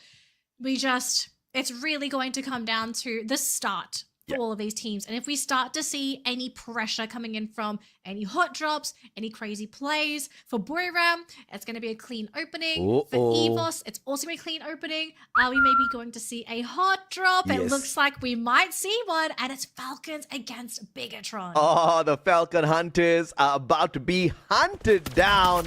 Accidentally, of course. Karoro picking up a solid gun early game. Going up against the Farmers with the burst fire. Karoro should be able to cap this very quickly. Beautiful connection! And Karoro will get the first elimination of the game at the expense of Bigatron and the rest of his players very quickly swarming around him. Diggs, M590 in his hands, playing on the meta, pulls out the time turner as well. Karoro gets tagged and Diggs gets the back-to-back here with the shots. But the instant recovery, all thanks to the time turner that Diggs laid out first, used instead by the Falcon players against Bigatron. So Bigatron, they do manage to get the 2 buybacks in, but unfortunately for Kyung and Co, yeah, I don't really see Kyung and Hwan being able to get out of here unless they have some kind of launch pad. But I think the team is just going to be set back to square one, unfortunately. I mean, they tried to go for a bit of a battle here, but as long as they can get those buybacks in, yeah, you've lost your 2 players now, but it's still early in the game. Pina! There we go. What a play, and Falcons 4 points already collected off of Bigatron. If it wasn't for those revivals, team would have been toasted at this point of time. But double revivals keeping Bigatron in the game for the time being. But of course, the pace will slow down. That was the only hot drop that we could get ourselves entertained by. And that was a massive pickup for Falcons. And just like that, 54 points in total in their hands. Looking for the catch-up onto Team Pharaoh. Yeah, so just off of those 4 eliminations, AJ, they are now up to 48 points. So they've already overtaken WAG, who's 56, with no eliminations to their name. So, great stuff here for Falcons. If they can keep this up, I do think they can also compete for first place. We've got 2 games to go. And this is, did you say this was Falcons' weakest map? Or one of their weaker maps? Yeah, it's Falcons, so, how weak can they be, right? Falcons. So it's not their best map, let's just put it that way. Okay, they don't like the cult, understand. Okay. So those stats on the right-hand side, they're actually live. So 54 points as of this point of time. But that's still very, very decent for Falcons. And looks like they want to farm more here off of EVOS. This is just pure luck as EVOS finds them And obviously, the pickup onto Ray isn't going to be impossible. Great movements by Kochil. Gets tagged up as well. But has enough glue walls, but that's the final one. Pulls out the time turner as well. Ray down on the ground and again. Was that worth it, Kochil? Drives back in to get the pickup onto Ray. Again, Kochil has got no more glue walls. And is just hanging on for his dear life at this point of time. Hoping and praying to find on fire. And the 2v1! Kochil, what a performance! Oh man, I mean, it's still a very dangerous position there for EVOS because they are out in the open. VP in the meantime, though, are going to be looking for eliminations themselves. Actually, Boonjam just saying, okay, we're just going to chuck a glue wall there, just make sure nothing happens because luckily for them, Todak has not made the first move. Diamond, though, still trying to figure out where he wants to go to recoup with his team. And what's the play here for both squads? It seems like they're both indecisive whether they want to fight or not. Yeah, and I mean, I understand why Todak would not want to fight, but I guess Virtus.pro is not the best team of the day, so they can have their opportunities to second guess themselves. What a shot from Jojo. Finds ahead. Puts Exposy down. Don't finish it just yet, and a timely rotation. Tatsuya saves the guy for just a little bit, and Exposy comes back in here for a backstab in a 2v1. Now Boonjam in a lot of trouble, has the Bison to back himself up and quickly rotates away, but shows his back to a player from the side of Toda. Nameless hops on in with the XM8 of all guns to back up the rest of his team members, and they cook the boys of Toda. Luckily for Todak, they're not out. They still have one player, but GOW is the team that is the first one to get roasted and eliminated in the matchup. So GOW out of the running for points. Although we do have AGAL on the screen. So AGAL, this was a team that we have been talking about all day today that has just not been able to perform. And unfortunately, with 23 points, I don't think there's no way we're going to see this team rocket up to first place. I think the gap is just too big. Yeah. But I would like to see AGAL throw a wrench in the rankings and actually take away points and maybe even deny some of these teams from having the opportunity to compete on that leaderboard. I think what we want to see is signs of life, so that moving into day 2, day 3, if they don't qualify today, that maybe tomorrow, maybe the day after, that's going to be their day. But to make it their day, they need to look good.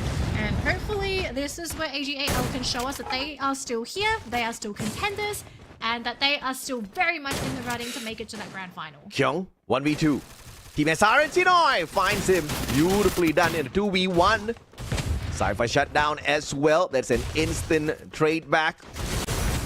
Megatron actually doing well to keep up with the squad that has been struggling all throughout the day. AGAL, Team SR, beautiful revival coming on through by TU as well. It's the backup player of the squad. Plays the role of the sniper and support player, in charge of bringing his buddies back, and 3 points picked up by the struggling AGAL squad. Team SI tried to go for Elium himself, has to go for a bit of a juke, able to get away from Bigatron for now, and man, this is a very long-drawn battle between the two teams. Kojo, though, caught on the other end, and Deek's also going to be caught as well. Great pincer there from AGAL to secure those 2 points. Another one as well, Deek's Laho. More points on the board here for AGAL, 5 eliminations. Yeah. We're starting to see those signs of life. Oh, speaking of signs of life, Toda just losing yet an RRQ, picking up a freebie as they rotate in, looking for the vending machine, looking for a couple of upgrades. You can see the level 3 West End helmet on the side of already. That's exactly how they want to do this. Playing it slow, not looking for those strong engagements early on, just looking for those coin machines, looking for some vending machines. Getting the airdrop as well, just to stack themselves up. But Falcons versus AGAL. This does not look good from that high ground. They take a double shot. Dew is in position. Oh, Cypher! This back turn limit, wrong gun. If he had the M82B, that penetration could have put it down, but the follow-up from Pina is solid. And Falcons are cooking AGAL, but this will not be over just yet. We did just see one player try to quickly scurry off to potentially save the squad. Oh, is it going to be successful for Chino? Is it going to be shot down from the sky? It will! Oh no, AGAL. They lose Chinoy as well. I mean, they still have one more player left, but we've Ooh. seen time and time again. You know, sometimes you might have that one player. Yeah. If they get intercepted by an entire team, that is their hopes and dreams gone in a fraction of a second. But Now, speaking you, of hopes and as dreams, usual, triple revival and AGAL surprisingly still hanging on. thank goodness, especially for AGAL fans. Speaking of dreams as well, RRQ looking to make their dream come true. So close to stealing away that first place back from Pharaoh. I think they're 1 point away now. They just have to figure out, okay, how do we guarantee that we get more points than Pharaoh? And I mean, do you really think they should be playing this slow? Like, are they playing safely to guarantee that late game, or is there anything else that you kind of think of is happening in this team's mindset? I mean, it's just like what we discussed about Team RRQ. You played slow, you find those engagements in the final circle, guarantee yourself some good placement points, and I think Pharaoh's doing it well for the time being. Question is, how well can they execute this towards the very end, right? RRQ is splitting at the very edge of the circle here, and they need to move a little bit closer, but not ready to avoid the blue, but to find a decent spot. And WAG is just making that very tough on them. It's a really awkward angle for RRQ. I mean, they don't really have much cover to work with, and they have a few glue walls, but you really don't want to use most of them here. We'll check back on them a bit later on, as we also have Buriram on the screen here. Open for this team. Alright, where is... Okay, well, I have no idea where they want to go yet, but Falcons checking the outside of the circle. About to run into Todak, so they might be able to scrape together some more eliminations. As did Todak reveal themselves? Oh Okay. my god! Pina, you monster! Barely took a second there, and the valiant dash to break down the glue walls to make that pickup impossible. Time turner pulled out. Toda holding on for the dear lives. On fire with the backstab, and my oh my, what a swift finisher, courtesy of Falcons. I don't know if the shooting from Todak was necessary. I mean, maybe they thought they already were spotted. We really don't know what this team was thinking in the moment, but wow, they flipped the script and they told Falcons, "Hey guys, we're here." If they needed to even tell them, but my goodness me, I thought they had something good going there, and then Falcons just flipped the script instantaneously. Buriram, on the other hand, finding Virtus Pro, but they are in danger. Pharaoh could just interfere in this fight. And you can see the shots coming from far away. Buriram needs to sneak into the house right now. And they don't do that, and Jump finds them very easily. Cougar hopping on in as well. Wasana taken out prematurely, and Buriram spent way too long in that engagement. Oh, Moshi is trying to snipe from a distance, but he's so far away from the team, and once Pharaoh go in the compound, Moshi is going to be out of sight, dead high, going to be jumping in to try and fight within the team, but he just gets swarmed. It's now down to Moshi and Jonah. Two more players left in here. Buriram is unable to find the comeback. And Pharaoh, what a strong game and what an opportune moment. Turned into a heavy advantage. Looking at the engagement between Buriram and the squad and displaying their timing right. But Moshi, out of nowhere with a triple on the revive, bringing his full squad back into play. I mean, he's brought the full squad back, but the circle was so small. If anyone is looking up, there's a good chance he's going to lose some teammates doing this. So Jonah, Wasana going to be flying in together. Bigatron, though, is going to be landing. And if they look up, or P Esports look up, Buriram may lose two more players. Moshi sitting on top of a carousel at the moment, but he's all alone. Man, I don't see Buriram having a really good way of coming back into this game, especially with maybe Get High being spotted and taken out too. So already Buriram down a player. Pharaoh's just farming Buriram players at this point of time. And look at RRQ, looking for that comeback here. An 18 Deer splitting away from the rest of the team members. AGL in a tough fight, looking for PE Sports, who are definitely solid in this game. And the positioning was solid. The pickup is possible here onto Laho. Liu running for his life, getting tagged left, right, center. Has the super met, but LBT on the way, and from up top of all things, Wasana gets the Punisher. you know, if you are in a bit of a pickle, sometimes you have to pull off some of the craziest plays. And you know what? If that's going to work out for Royale, let's do it. Oh my gosh, Coach Shield going to be eliminating a bunch of Bigatron players here. And now they're going to shoot down all of the players. Oh man. I mean, that's insane. Coach Shield with all things, the Charge Buster, playing the in and out with the Time Turner. Just pixel peeping out of there, keeping the Time Turner as a perfect defense. Aim got though. Farma sprays down Wasana. Pickup is impossible for Captain Jonah, and Buriram falters. Eliminated in the 6th spot, and EVOS, as anticipated, is going for that number 1 spot. Oh, Aim God though going to be clipped on the ground. Coach Shield as well. Pharaoh! Wow! Losing their hopes and dreams. WAG though, going to be keeping their eye on PE Sports. And here we go, folks, the top-down view. We still have RRQ, Pharaoh, WAG, EVOS, and PE Sports still in the running for this game. But look at that next circle. It's in favor of RRQ and WAG. The top 3 teams on the leaderboard right now is Pharaoh, RRQ, and WAG. And all 3 teams are still alive and kicking.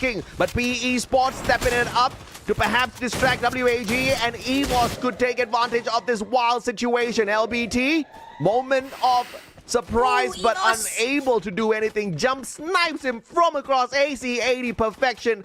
And Pharaoh, what a massive game they've got here at Alpine. It's really going to come down to our top dogs here. And, you know, WAG, they are close enough to potentially steal this title away. RRQ only sitting on 3 eliminations. They need to get rid of Pharaoh because Pharaoh have a bunch of eliminations under their belt. And they do so by getting rid of Cougar. Major knockdown there. Don thrown to the ground as well. Jump as well. RRQ, they have eliminated Pharaoh. They're about to get him. Zensi, last player alive. As soon as they can get rid of him, the only team that's in their way is WAG. Wow. I mean, that was just teamwork from the top 2 squads to take out, the top 3 squads to take out the number 1 team, because they are now aiming for the top spot. Beautiful Riptide Rhythm, breaking down the defenses up top, but that's not gonna tickle them too much. Steffi popped as well from the side of WAG, anticipating those grenades out of RRQ. PLS1 needs to watch his back. Abe circles around, but it is Tikui that catches Ma'al. The sniper is out of the equation. No more Riptide Rhythm for them. 18 Deer dropped as well. The Wonder Kid Tikui doing it all on his own. Can he find dudes as well? Yes, he does. One more shot needed. Down he goes. Tikui, the monster on the side of WAG. And what a way to climb the leaderboard. WAG, they deny a few points there to RRQ. Yes, RRQ gets 2nd place. That is totally fine, but they would have loved to have had those extra 3 points on top of their placement points to secure their lead over Pharaoh. But the most important thing here, AJ, is that the leaderboard, the situation has changed yet again. RRQ got the placement points, but Pharaoh got 3rd place. Before that 3rd place, do we know how many eliminations they were sitting on? Because if I'm not mistaken, RRQ may have ended that round with 3 to 4 elims, and WAG had 5. I mean, Tikui was the champion. One final blue wall stood between him and the RRQ player, and the man said, "Brother, no problem, your glue wall means nothing in front of my active skill," and he had the M590 in hand. Amazing play. As anticipated, WAG representing Vietnam still in such a strong way, looking for that number 1 spot, and they're definitely in shooting distance. The only problem is Pharaoh. What a massive game of eliminations they got before that final showdown. But RRQ, as well as WAG, teaming up to take down Pharaoh. This is just beauty in the world of Free Fire. Yeah, no, I think you needed to team up against Pharaoh, because if they didn't team up, I think it probably would have been a Pharaoh game. But we need to know the point situation now, because we're down to our final game for all of our teams. And it's going to be on Solara, a map that a lot of teams are just not comfortable on. Yeah. So I think once they realize how big or small that gap is, then they have to determine, okay, what's the plan for Solara? Because if you're RRQ, I think up until this point, the whole playing safe from start to finish, that's been working out for them. They've been praying at this point nobody has been, going to annoy them, because the one time that did happen, they did not do well. Yeah. Pharaoh played quite aggressive from start to finish. Let me just say this, right? Solara is RRQ's worst map.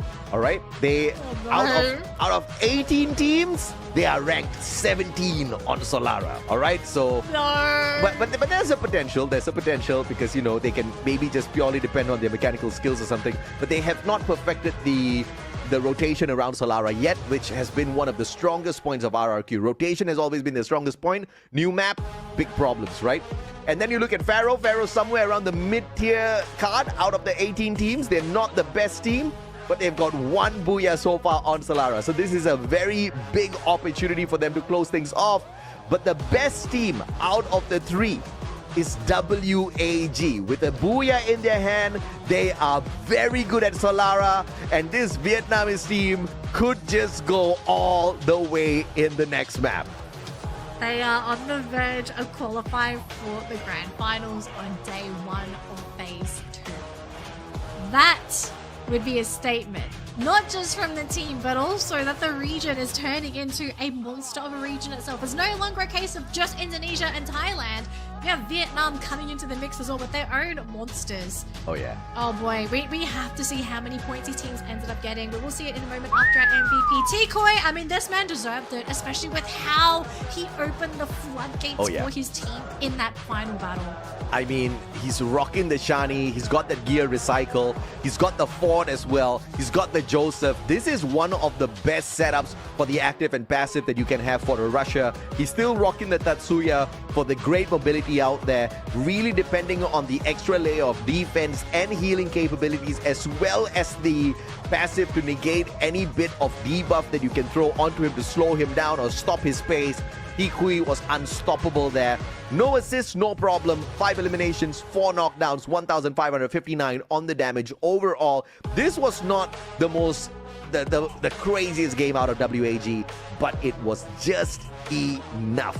Pharaoh, though, I do anticipate they are going to overtake WAG on the #1 spot just because of their overall eliminations. But now, WAG is in shooting distance. One more game could call it between all of these teams. And WAG is the front runner on Solara if you compare the top 3. I think once we see the numbers, I do want to question if there might be a 4th team in the running. And if that 4th team blows up, and steals that first place away from our top 3. Very, very likely. Now, before this match even happened, I believe it was Falcons that were sitting in 4th place. So we'll see right after here. Game standings, 19 points for WAG. So they got the Booyah. They had enough eliminations to keep them in that first place. 2 points over Pharaoh, who had 9 eliminations, ending the round in 3rd place as well. And then after that was actually EVOS and RRQ, timed for 15 points apiece, because RRQ, although they're in 2nd place, they did not aim for eliminations last round. And here's the thing, AJ. I have a feeling, I have an inkling of a feeling that RRQ, I think they're going to bomb out this last round, because I'm scared they're going to stick to the safe. It's not just the worst map, but if they continue to stick with this passive playstyle, we've seen in the past, right, teams that focus more on eliminations tend to do better than teams that rely on placement points. Ooh, look at that, so man. Like 50 points for Pharaoh. They're 4 points ahead of RRQ, but they have 50 eliminations. Yeah, I mean, this is a huge gap. Yeah, this is insane. I mean, Pharaoh has been on a amazing run thus far, but WAG, RRQ obviously in shooting range for the #1 spot. WAG is the best seeded team as far as Solara's performance goes. But the team that is ranked right after WAG is Falcons. And you're absolutely right. The team that's currently ranked 4th, Falcons, has got a damn good chance at ripping away this #1 spot. Even EVOS has a good chance at doing so, except that they haven't showed up consistently on Solara just yet for us to believe that they can pull this off. WAG and Falcons, they are definitely the hot favorites to qualifying for our grand finals. Any other team would be a big surprise. A big surprise. Especially with the fact that the average points for a team that does well on the maps today has been, what, somewhere between 24, 26? We haven't seen any 30-pointers today. So, with the fact that nobody has been able to pull off a massive point win, the gap for somebody to come out of nowhere and to steal that first place away. It's really down to our top 5 teams. And that's assuming, firstly, that Pharaoh and RRQ completely missed the mark in this match. As in, they finished towards the bottom of the ranks and they basically pick up no points. That's the only way I can see the doors opening up for Falcons and EVOS. Here's a fun fact, right? Although Falcons are one of the better teams on the Solara map, Solara is their worst map as far as performance goes, because they're just so much better on the other maps in comparison to Solara. And then you can pull in WAG. It's not their best map, but at the same time, they perform worse on Alpine and Kalahari. And Alpine was supposedly their bad map, where you just saw them just break all barriers and go to the final circle and perform so well. But that was only because they had good survival instincts, and that's going to be key for this next game as well. We have seen teams that are able to avoid a majority of those big engagements, sneak into that final circle, stand a really good chance of walking away with big points. And obviously, Pharaoh did that a couple of times. This time, if WAG can do that, they will be the first team to qualify to the grand finals. Oh man, I can't wait for this matchup to start. I think it's everything. This is the finale for our matches today. We're going to find out who is going to be going straight to the finals, who is going to be a near miss, who has to play tomorrow, and yeah, I guess that's basically it. There's nothing really else to really talk about here. Just whether these teams are ready to go. I mean, the only thing we can really go off is how they're kind of looking at the moment. And I mean, for PE, you know, they're not a top dog today, unfortunately. But as long as the teams are looking pretty happy and content with each other, I think that's fine. I would only call a red flag if you start to see a little bit of tension between teammates, especially the top performing ones, because they really need to they need to focus. They really can't let emotions kick in now, because any negative emotions, it's going to ruin your mojo. Yeah, no doubt at all. I think you know, these teams are mature enough to put differences aside, at least for the time being. I don't know, we haven't been able to catch a lot of the camera on Toda just yet. They've been having an unfortunate day, so maybe if there's any team that you could spot that out, it could be on the Malaysian squad. GOW seems to still be, you know, all smiles, even though they're performing worse than Toda. So that's a little bit of a surprise. But in the overall grand scheme of things, I really want to know what's the mental state of the teams that are performing well, especially Pharaoh, who've managed to climb up to the top, and now they are bringing out those passive plays. Like you said, they kind of look a little bit more scared. So this is an issue. And if the track record continues with double booyahs, WAG is going to score big time on Solara and again be the first team to qualify for our grand finals. That would be historic for sure. So, who's going to crash the WAG party? Someone's got to do it. You know, I think if you don't do it, if someone doesn't put it in for the rest of the team, I feel like this could just be a WAG game. You know, complete run over. Someone's got to do it. And I mean, actually maybe Pharaoh could do it though. Because Pharaoh do look like a reasonably strong team towards that mid to early game when they are hunting for players. So maybe if they're feeling confident, they could give it a shot. But at the same time, it's like you're at the top of the leaderboard. If you make a play like that happen and you lose that 50-50 coin flip, I think that would be the worst loss in the history of your entire career. You would be hitting yourself for years, because I think that would be something that's just cemented in your mind. So, I mean, who else could do it? I don't see RRQ because they're going to play passive. 100%, I do not see this team changing playstyle. 3 teams could do it. Buriram, Bigatron, Toda. I know, surprising. Toda in the list as well. These are the 3 teams that do so much better than the top 3 teams of our current leaderboard on the Solara map. And you know, Bigatron has been flexing that they are the kings of Solara for a while now already. And they've actually been able to walk the talk. They do have the most number of booyahs on Solara thus far in the competition. And they've got the second highest number of points, only led by Buriram, who are desperately looking for a comeback. So these boys can definitely ruin the party. Toda has got no booyahs at Solara, but they hold more points on Solara in comparison to teams like WAG, Falcon, PE Sports, Heavy, RRQ, you name it. They're definitely doing well here. So many teams can spoil the party for the reigning top 3 teams of the day. All right, so no hot drops on WAG. No hot drops on Buriram. Bigatron and Falcons are going to be neighbors. RRQ? Oh, RRQ fighting up against Pharaoh. No, I'm curious, like, who's hot dropping who? Okay, no, they just They're like, nope. good plan. Oh, very well played. And all thanks to the update, now you kind of get to adjust your trajectory a little bit better on these initial drops. So Pharaoh just saying, no, that's just way too risky to take a hot drop up against another team. They obviously didn't know it was RRQ, but whoever it was, they were just not looking to take such a risk. WAG, on the other hand, early drop, free loot all around, so nothing much for them to flex around on. First blood, Toda, as anticipated, doing very well on this Solara map from the get-go. Cypher thankfully dropped far away from the rest of the team members. Will be able to revive one team member of his as he hunts for more coins. Okay, so not the best start for AGAL, but at the same time also kind of feeding Todak as well. So, oh boy. Alright, so maybe we could see a crazy matchup here for Todak because they are one of the better teams to perform on Solara. Gonna switch on over to Buriram here, and so far they're at Studio. And it's going to be a very clear line of sight here for the team. So just a bit of a looting game here for Buriram to get ready for what could be a extremely chaotic mid-game. As I think at some point somebody has to make that move. Somebody has to be the one to pull the trigger and to start that cascading effect.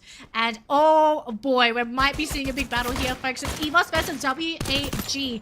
If WAG are eliminated here, this would be huge in terms of that leaderboard.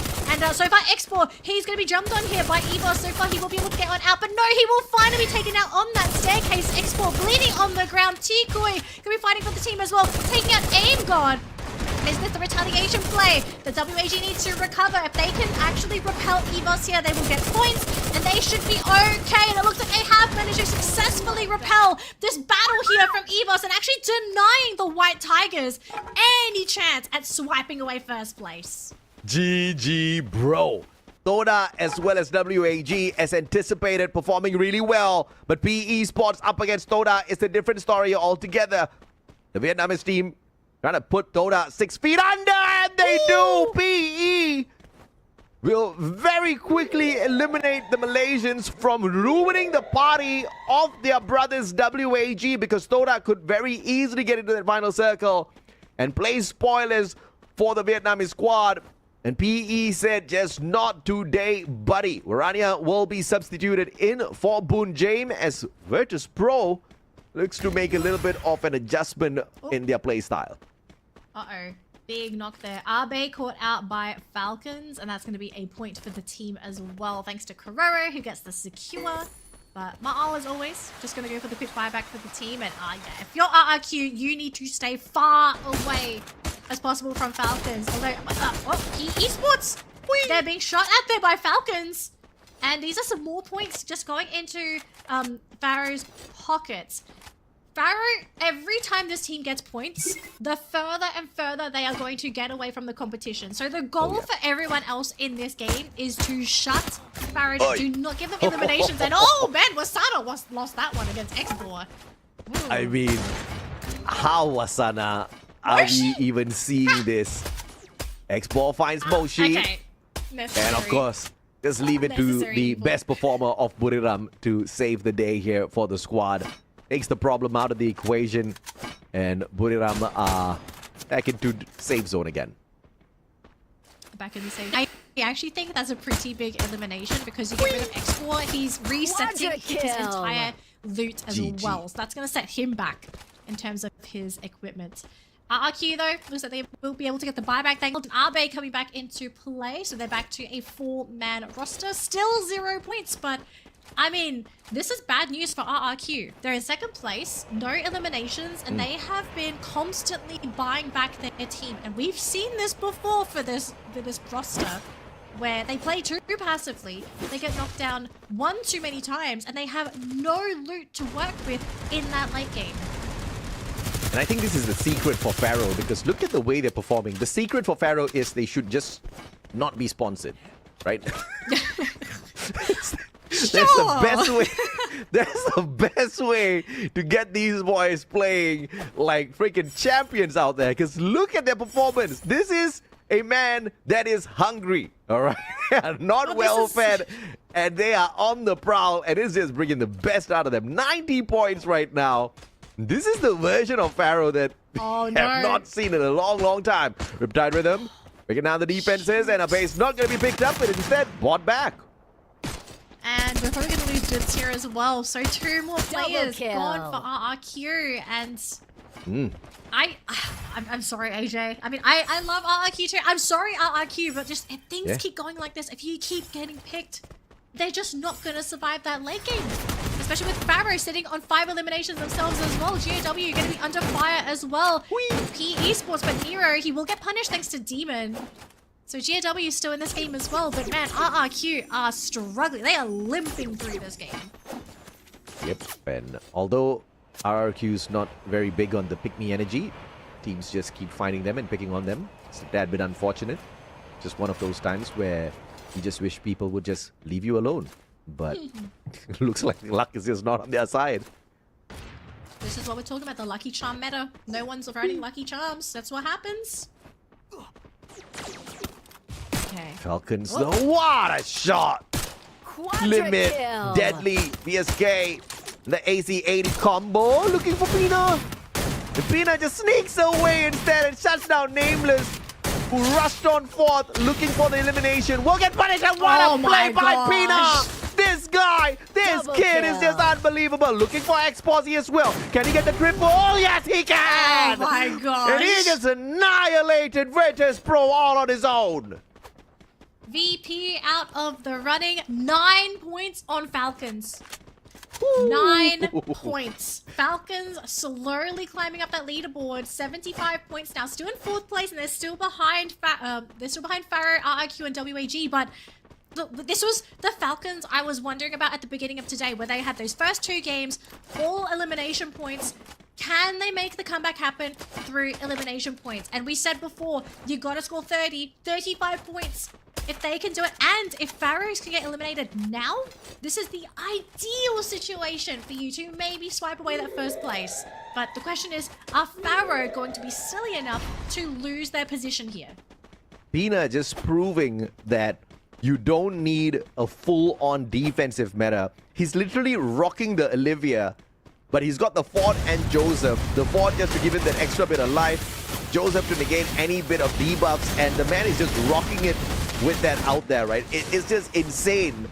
I don't understand how Pina is doing this. This is just pure gun skills, capability, mechanical performance from Pina that's just, oh my lord, so beautiful to watch. But AGAL doing a number onto GOW as well as we speak. Out in 9th spot for the Vietnamese squad, but now Falcons looking to play 3rd party, getting involved in this fight. A tad bit late though, because the players on the side of AGAL are not too low on HP. So this is a fair on 4v2 fight at this point of time that AGAL should be taking advantage of. And Pharaoh are just lying in wait, watching all of this breakdown. This could be huge. Falcons still hunting for those elimination points. So far, they will be able to get a Chinoy on the ground. They have Cypher to pick up as well. I don't know if this is the last player because we did see somebody fly away. But Cypher, all on his own, being hunted by the Falcons. And they're just about to get him. That should be that final pick there. My God. And it looks like they will still have 1 more player. So Falcons, they did not eliminate the full roster, but they're up to 13 eliminations. And Falcons are so close to qualifying now. The only condition here is Pharaoh needs to be eliminated right after this in order for them to stand a little bit of a better chance. Buriram looking for Bigatron. The solid nade from Jonah was able to pull 1 player out of the equation. Kyong gets knocked down by that A124. And the finisher here, Dix up against Wasana. In and out. And Wasana finally shows up with a strong game. 3 eliminations to his side. The last one with the Trogon, and Bigatron's out in 7th.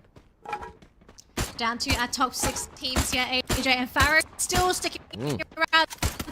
Someone's got to get rid of this now. Otherwise, we will be reaching over. but also on their heels Yeah. as well, as assuming they can also get Uh-oh.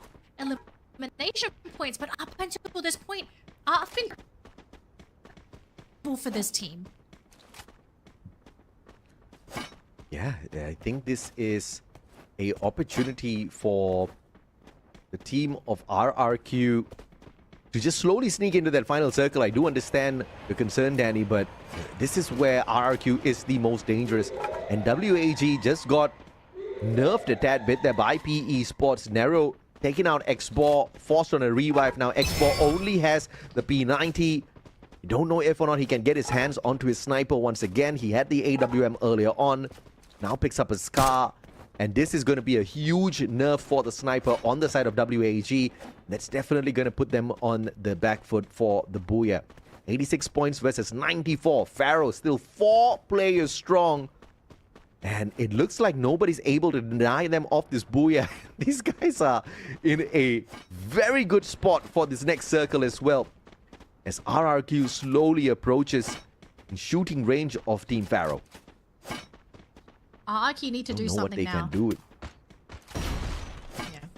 RRQ have got to do something here, AJ.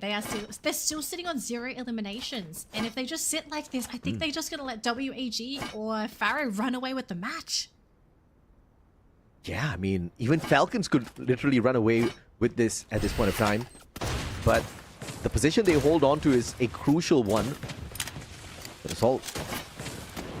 Oh, hold a little bit of a pressure here. What a beautiful time turn pulled out, but they don't really use the time turner at all. Everybody stepping out of it, and the timing from Jonah, this could not be better. That nade hit like a truck. And PE Sports is out of the way. We are now left with our top 5 teams. And once again, Buriram could just be the one that plays spoiler. And the question is, which team do they wreck? The next one that could just land in their lap would be Pharaoh, but it's WAG opening fire against Team Buriram, who have 10 eliminations already in the pocket. Obviously, Buriram's not going to qualify in the #1 spot by the end of this game. But they could ruin the chances for one of these 4 teams. Any one of these 4 teams. RRQ, no! Pharaoh, Falcons, WAG could qualify to the grand finals from this final game. That AJ, it's right on top of her. Yeah. Is this the sign? Is this Lady Luck shining her light down on Pharaoh to take Yes. this entire set?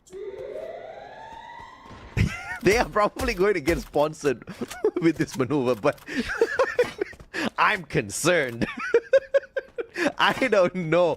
I don't know what kind of luck. Every time something good happens, this team dips in performance, and every time they have to revert back to their raw form.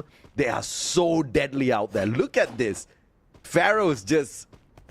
I mean, probably they just need to run on their own and then win the biggest prize pool of them all and not share it with any organization. Maybe that's what Lady Luck wants for Pharaoh. Yeah, I don't know if you want to have job insecurity. Oh, goodness me. Things could not get any more tense than this. WAG on the slow approach. Falcons finding one. Jonah, oh my. WAG really being nerfed by Buriram. And it looks like the party that's being spoiled here. There's the party of WAG. Falcons hopping on in as well. WAG's out. WAG will not qualify to the grand finals early. Oh. Still a tense just moment here, groaning. AJ. Teams Tell are... me. They're groaning. They're trying to find their safe space, and they're hoping that the next circle movement is going to go where they need it to go. I want to hear your thoughts, AJ. What direction would be the worst direction for everybody in this game? Well, the direction towards Buriram, if the circle moves towards Buriram, it's just going to be game over for Pharaoh. But they've already buffered themselves enough with those eliminations. They just need to hang in there at this point of time. But the problem is Falcons and RRQ right behind them. Falcons obviously looking for every single point out there. They find one. Peanut strikes yet again, shutting down Abe. Riptide Rhythm, and Ma'al cannot recover in time. And look at all of those ice grenades stacking up one after the other. Kororo will find the elimination onto 18 Deer. Ma'al still alive. And he picks himself right back up. And Pina gets the final nade in the coffin, shutting down and kicking out RRQ. And out of nowhere, Pharaoh tried to take advantage, but Falcons holding their ground. Unbelievable. Falcons holding their ground. Pina going to be hitting the ground as well. Buriram coming into play as well. What? Oh, but the Falcons have fallen. The Falcons GG. have fallen. And Pharaoh will be your very first team to qualify to the grand final, since it's just them and Buriram. And Buriram waiting for the final game to make their comeback. But obviously it's too late and they could not ruin the party for Pharaoh, but at least they ruined the party for WAG. Cougar circling around, has got the grenade launcher in hand. Get high, try to tag those players up as they try to circle around towards the left-hand side. Riptide Rhythm, and Cougar takes Jonah out prematurely, and Wasana down on the ground as well. Pharaoh is about to end this on a phenomenal booyah at the expense of Buriram. And for Pharaoh, I think this is the best way to end the entire Oh, tournament. yeah. Assuming they're able to grab everything, they still got to deal with a couple of ways here on the side of Buriram, but it's just Get High, it's just Moshi. Can they finish them off, or is Buriram just going to get the last laugh and say, you don't get another booyah, folks? This is going to be ours this time. And Moshi saw Riptide Rhythm go through. Catch out Zenshi, thanks to Moshi. Oh boy, it's 2v2 now. Moshi! Cougar is still up, but he gets caught! Cougar's been caught by Moshi! The Get High's caught as well! Now it's down to a 1v1. Oh, it's 2v1 now. GG. There we go. Moshi is down. GG. Pharaoh secure their way to the grand finals. Wow. After two horrible games. Two horrible games to start the day. They turn it around. Unbelievable play by Pharaoh. The X-Corp Memory Esports. Now Team Pharaoh doing so well. Unbelievably well. And they are the first team to qualify for the grand finals of FFWS SEA 2025 fall. Unbelievable for sure. And this was a miracle run. Like you said, they crashed out in the first two games, got a back-to-back booyah, survived in game number 5, and just wrecked the house in the final game here at Solara.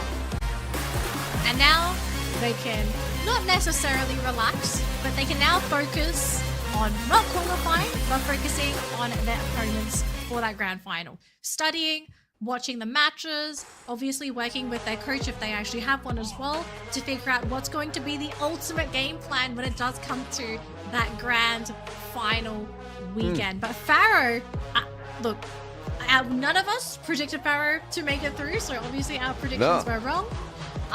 But look, I think this is a team we have to look at now. Coming into grand finals, they play phenomenally against a stacked lineup of teams as well. I mean, it's insane. They were definitely the underdogs here in this lobby. Not the underdog of underdogs, but definitely And not one the of the favorites underdogs. to be the first team to qualify to the grand finals. And I don't know if that's a good thing. Okay, we've had first team qualifying to the grand finals being a curse in the past. It has never done a lot of these teams well, so let's see if or not it'll fare well for Pharaohs this time around. And I feel like Pharaoh needs more time out there in these gunfights. You know, we kind of talked about this at the start of the day. Is it going to be a blessing if a team qualifies early? Yes, if they are absolutely mechanically skilled. Pharaohs have not been that sharp in the group stage thus far, but surprisingly enough, they were very, very aggressive today. A total of 62 eliminations. Still not the highest. Falcons actually beat them with a total of 66 eliminations by the end of the day, but they were so consistent with their positioning in those final circles, and that was unbelievably good. So well-deserved game. And this is the best day for Pharaoh so far. They have never scored 108 points before. In fact, they actually break the record for the team of the day as far as the highest score is concerned, because prior to this, it was actually held by Falcons, a total of 107 points. They just broke the record. They broke the record, they crushed the competition, they made it to the grand finals. I think today's the day to celebrate. You know, someone is going to have a dinner. Someone is going to be. I mean, I guess you can't really be promoted if you're not under a team, right? You just promote yourself. But honestly, congratulations to Pharaoh, right? Like they were technically considered an underdog. I do think there's like two sides to the coin, right? The disadvantage of not playing further now is that they will not be able to get more in-game practice in a competitive setting. They will have scrims, but it's not like playing these games is much different than scrims. You have a lot to lose in these matchups compared to scrims. The other end of the coin that I feel might work in their favor is that they might be enough of an unknown that because they are not going to play more games, there's a lot more teams are not going to know about the Pharaoh, and maybe they have the element of surprise coming into the grand finals. So this is just a theory. I kind of feel like there is like obviously pros and cons, but I feel like there's more pros for Pharaoh than there is cons, because like they've proven that they are a great team mechanically. They are very, very skilled in decision making as well. They're not a team where they came by through luck. They definitely earned their win today through skill, and just now how they kind of approach the grand finals moving forward, that's what I'm interested in seeing. Like, are we going to see this kind of Pharaoh on grand finals weekend, or are they just going to go back to phase 1 Pharaoh? I don't know. Let's just put it this way. If this was the grand finals, Pharaoh is currently your champions of FFWS SEA 2025 fall, because they broke through the 80-point mark and then they ended game 6 with a booyah. And obviously, they were no strangers to booyah today. It is a unbelievable run. A triple booyah day for Pharaoh. Their best day in the competition. And what better day to get such a run than to qualify as the first team into the grand finals for the fall season here in 2025. So great plays overall. Yes, they could just be the ones that are successfully able to hide whatever strats they have out there. They can obviously have all the time in the next couple of weeks to analyze the plays and the maneuvering of all of these other big squads. So yeah, I mean, good on Pharaoh. Unsuspecting victors for sure. Nobody saw this one coming, but very happy to see it either way. So if you were hoping to see some more Pharaoh moving forward, unfortunately not. They will not be playing anymore in the tournament, but obviously everyone else will, because we've still got games happening tomorrow. So obviously, folks, don't go anywhere. Don't go anywhere this weekend, because we still have plenty more free fire for you at home as well. I do believe we are waiting for an interview. So I am keen to see, assuming we get Pharaoh, I definitely want to hear their thoughts on how they really did today, because we don't really get to hear a lot from them in interviews as well. So I hope they end up being the team that gets interviewed for us, because I think this is a team with plenty of unknowns, and we, not just the casters, but I'm pretty sure you as viewers, you definitely want to get to know more about this up and coming team that might end up being another Buriram within the region. Yeah, I mean, no doubt at all. I think this is just one of those teams that are going to be able to blow away the competition here by the time we get to the grand finals. And obviously, you know, when you look at Team Pharaoh, you see all of these very capable players on their squad, right? They have been struggling for a long, long time now. And, you know, Cougar has been struggling for a while as well. But this is their time to shine. And when they climb up to the top, I think they are going to be able to really ruin the party for quite a number of teams, just like they have done today. They're on standby for the interview. It's the final interview of the day. And obviously, we'll catch up with you guys for a little bit before we wrap the day up. So don't go anywhere. We'll see you guys in a bit. Alright, Survivor, and this is Booyah from Team Pharaoh. Congratulations for them, and สวัสดีค่ะ สวัสดีค่ะ Such a beautiful and such a great performance from them. Alright, let's go to the first question. So the first question, how do you feel to get the how do you feel that you are the first one who get into the grand final? Because last time on the spring, you are the last team that got into the grand final. But here, right now, you are the first team to get in. How do you feel? รู้สึกยังไงบ้างคะกับการที่เราได้เข้าไปทีมแรกเลยเพราะว่าตอนสปริงเนี่ยเราเข้าเป็นทีมสุดท้ายแต่วันนี้เนี่ยเราเข้าเป็นทีมแรกก็รู้สึกดีใจครับปลดล็อกด้วยครับ So he's just really happy to be the first team that get into the grand final, and it's like something like unlock to their team. go to the second question. We have to ask about that because the last map is such a tense moment from PR and Buriram with the esport because that time you have to face like 2-on-2 situation and I want to know that how you communication when that time อยากรู้ว่าตอนเกมสุดท้ายเนี่ยเราคุยกันยังไงบ้างเพราะตอนนั้นมันเหลือแค่2แบบ2เท่ากับบุรีรัมย์แล้วแบบสถานการณ์มันกดดันมากๆตอนนั้นเราทำยังไงบ้างคะก็เพื่อนสั่งยัดก็ยัดอ่ะผมกับไอ้จำก็ยัดอย่างเดียวครับเป้าหมายมีไว้พุ่งชน Okay, such a confident from them. So that time it's just Kuga and Jam that the two that that left in the game. They met with the Buriram with the esport and they just we have to fight right now. If we don't fight, we're not gonna win. And then they just like okay, let's go. Let's just shut them down and yeah, they got the booyah and the target will be down. All right, let's go to the next question for Jam. So let's see. Do you have the team that you wanna say something to them?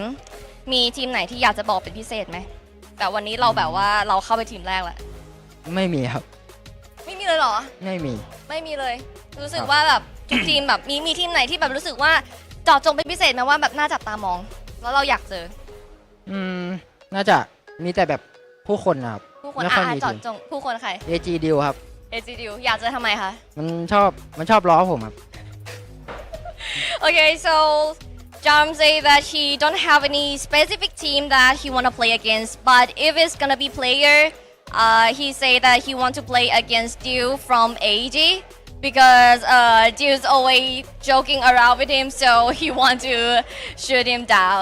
Alright, so the last question. Do you have anything to say to your fans?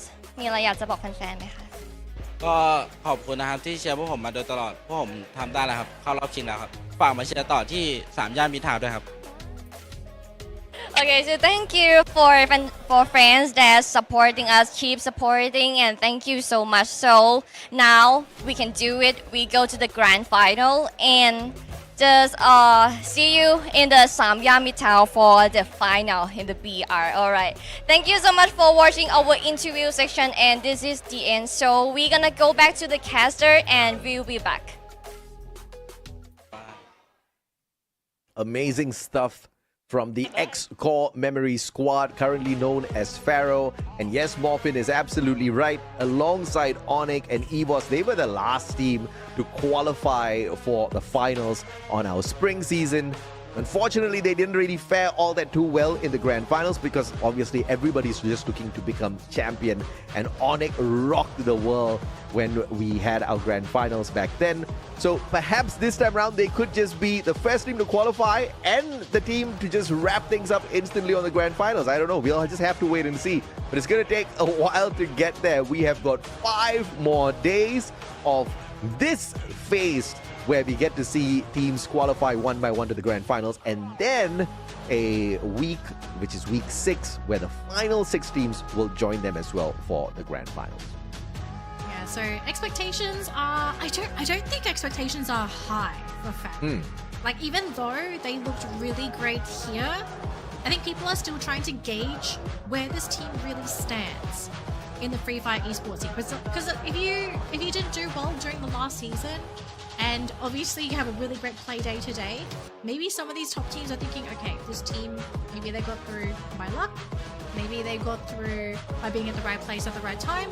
For all we know, maybe the teams playing today as well, our top teams, maybe they didn't play their optimal strats. Maybe they were testing things, you know, maybe you were right with what you said at the beginning of the play day today, where teams are not aiming to get first place on that first match because they want to play a few more before they try to play for that qualifying round.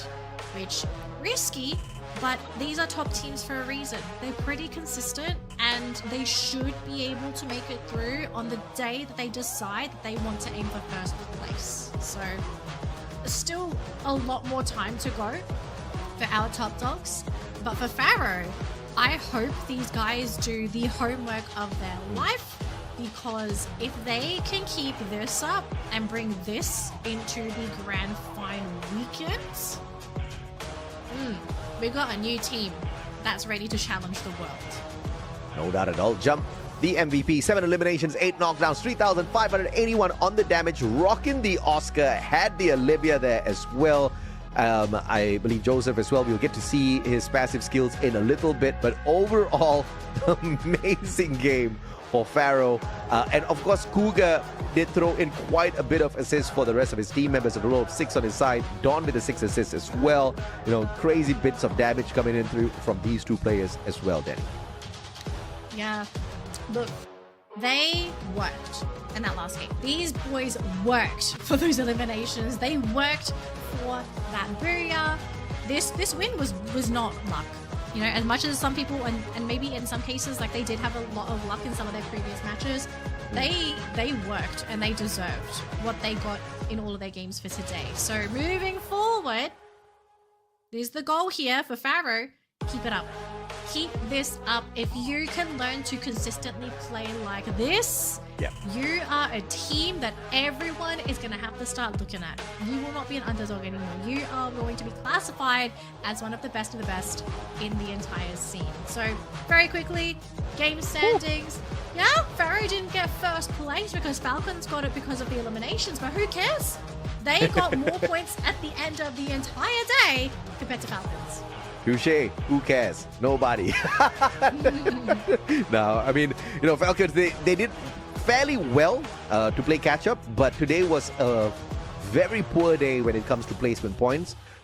They were one of the worst teams. They were definitely bottom 6 as far as placement points are concerned, but the most lethal team. 66 eliminations in total for Falcons, as you can see right in front of you. Placement points, they only managed to scrape away 24, and as you can see, you know, even Bigatron by Vitality managed to scrape away 25 points. You know, they were bottom 5 for sure when it comes to the placements. So this is something Falcons definitely needs to look into.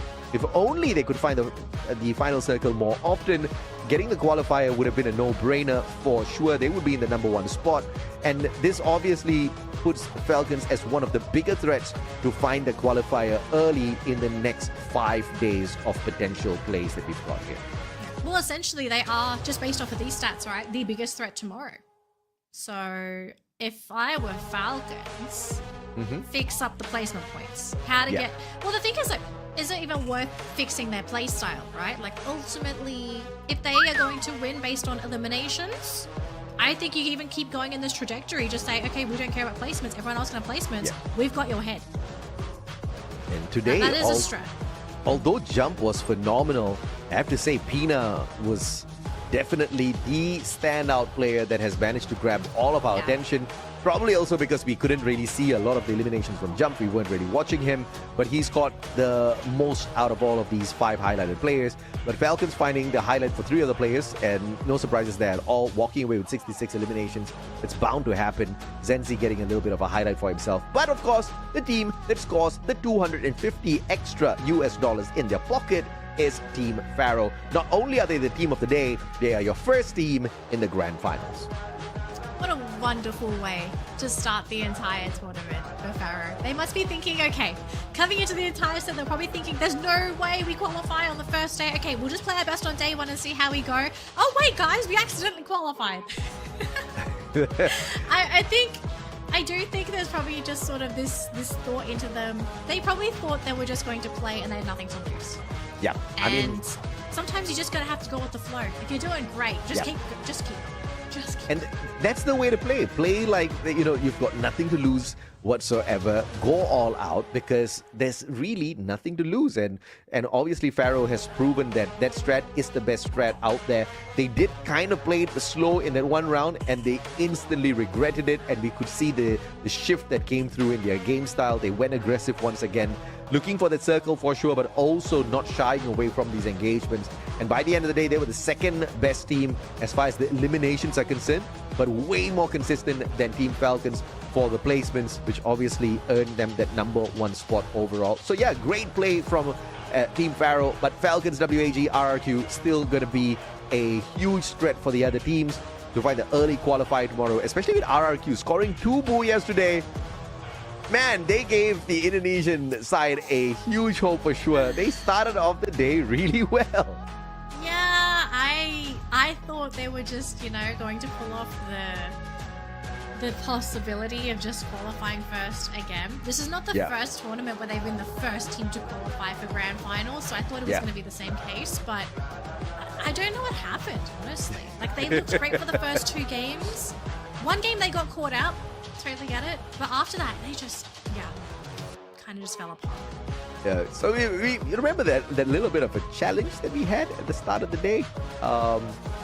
I think we gotta honor the Wait. Oh no! I just saw in the Discord who got chosen. Yeah, someone's going to do the boogie. All right, so I don't know. I feel bad for the guy. But props to WAG. They're the team that had the most number of placement points today. That shows the consistency, the tenacity. WAG definitely is playing this right. And they got 51 placement points, by the way, which is amazing compared to what Falcons pulled away, which is just 24. I mean, WAG has definitely got something right, but they do need to look into their engagements.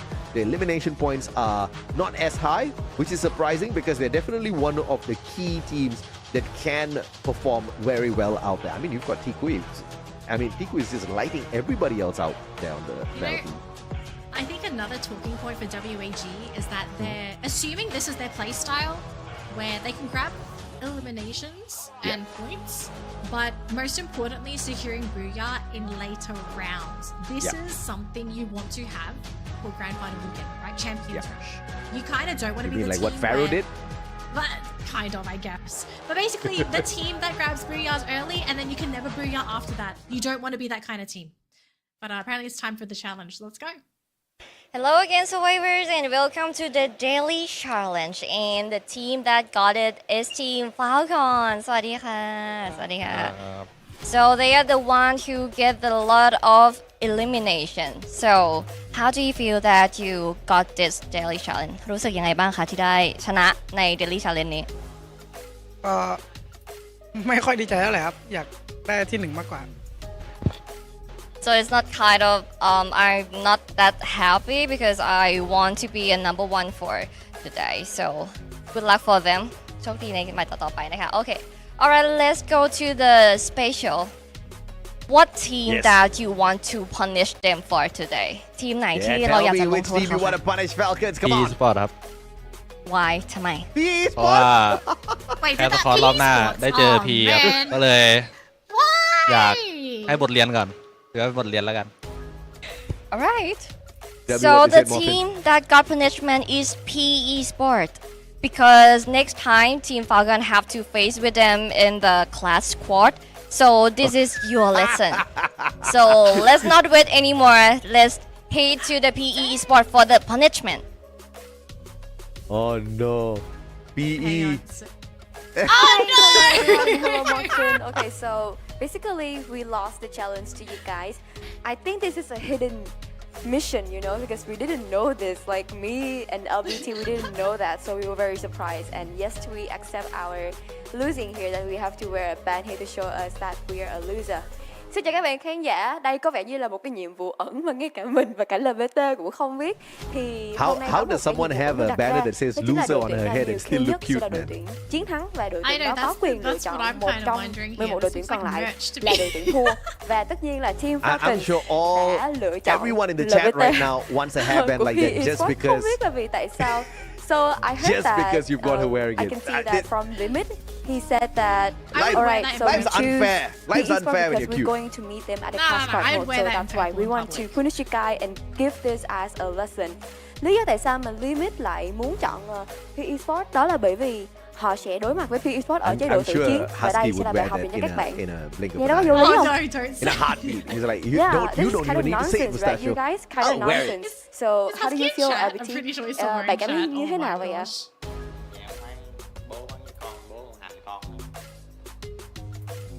What do you So, so he feel like Team Falcons is a very strong team, and yeah, like definitely they are over edge us. So we don't really surprise at all. So we kind of accept this lose, but we will come back for you guys later. Well, so I think this is the end of our conversation. humble Mình nghĩ đây là kết thúc cuộc trò chuyện của tụi mình rồi và mời mọi người quay trở lại với caster hơn nào. Let's head back to the casters. Dance. Where's the dance? Dance? I was promised to dance. I was Jaguar promised to dance too. Hello? But honestly, what been the hell's a scammed. Jaguar dance? Yeah, I was gonna ask what was a Jaguar dance. I don't know. So okay, they got off easy on that a little bit because But even if they did do the Jaguar dance, we would have had questions like how do you know that's the Jaguar dance? So Yeah, I was probably gonna say the same thing. What? Okay, never mind. It's fine. I'm worried if we ask about this, production's gonna ask us to do the dance. So moving on. maybe no. Moving on. I said moving on, AJ. Moving on. let's just move on. But what a phenomenal day, Pharaoh. I mean, change the logo. They kept the same team members. They obviously brought the fire, and that's all that it took to go out there and dominate. So unsuspecting for sure. Truly the breakout team. I mean, they're definitely not the underdog because they performed very well in the group stage this time around. But nobody would have thought that they would be the first team to find the qualifier. So I can't wait to see what they do in the grand finals, because if they, once again, did pull off the exact same performance in the grand finals, they would be your fall season champions right there and then itself, because of the way they did it, right? Hitting those 80 points by the time they reached the 5 games, and then a sweet booyah on the final game to call a quick finisher. They did a fantastic job today, but that's what I'm worried about, Did they do it too early? Yeah, I think Pharaoh fans, I mean, they're happy, but they're also a little bit concerned too, because now the cover has been used, revealed, exposed. Yeah. I mean, if anything, I'm cheering for Pharaoh. I'd love to see them actually win the grand final. It would be a huge statement for the team, financial stability, hopefully, because somebody will adopt them. There's $100,000 US. You don't need anyone to adopt you if so you get adopt yourself. $100,000 Okay. US. All right. I think they should just keep it. All right. Don't look for no sponsors. Just run with it, because these boys are hungry and they are out there to chomp away at the heads of the rest of the teams. And this is the kind of team we want to see. All right. I think they should just stay this way, and they stand a good chance of walking away with $100K USD by the end of the day. Who needs the extra assistance, man? These boys don't need it. Well, it depends on what they want. So, I mean, there are benefits to being part of an organization, but we'll leave it up to the boys if they would like to be adopted. But I do believe that's going to be it for the broadcast, folks. Thank you so much for joining us for day 1 here. We still have day 2 happening tomorrow, so come back same time, same place. We have way more free fire for you folks at home, and also we need to find out who's going to be the next one to qualify. But until then, have an amazing night and see you tomorrow, survivors.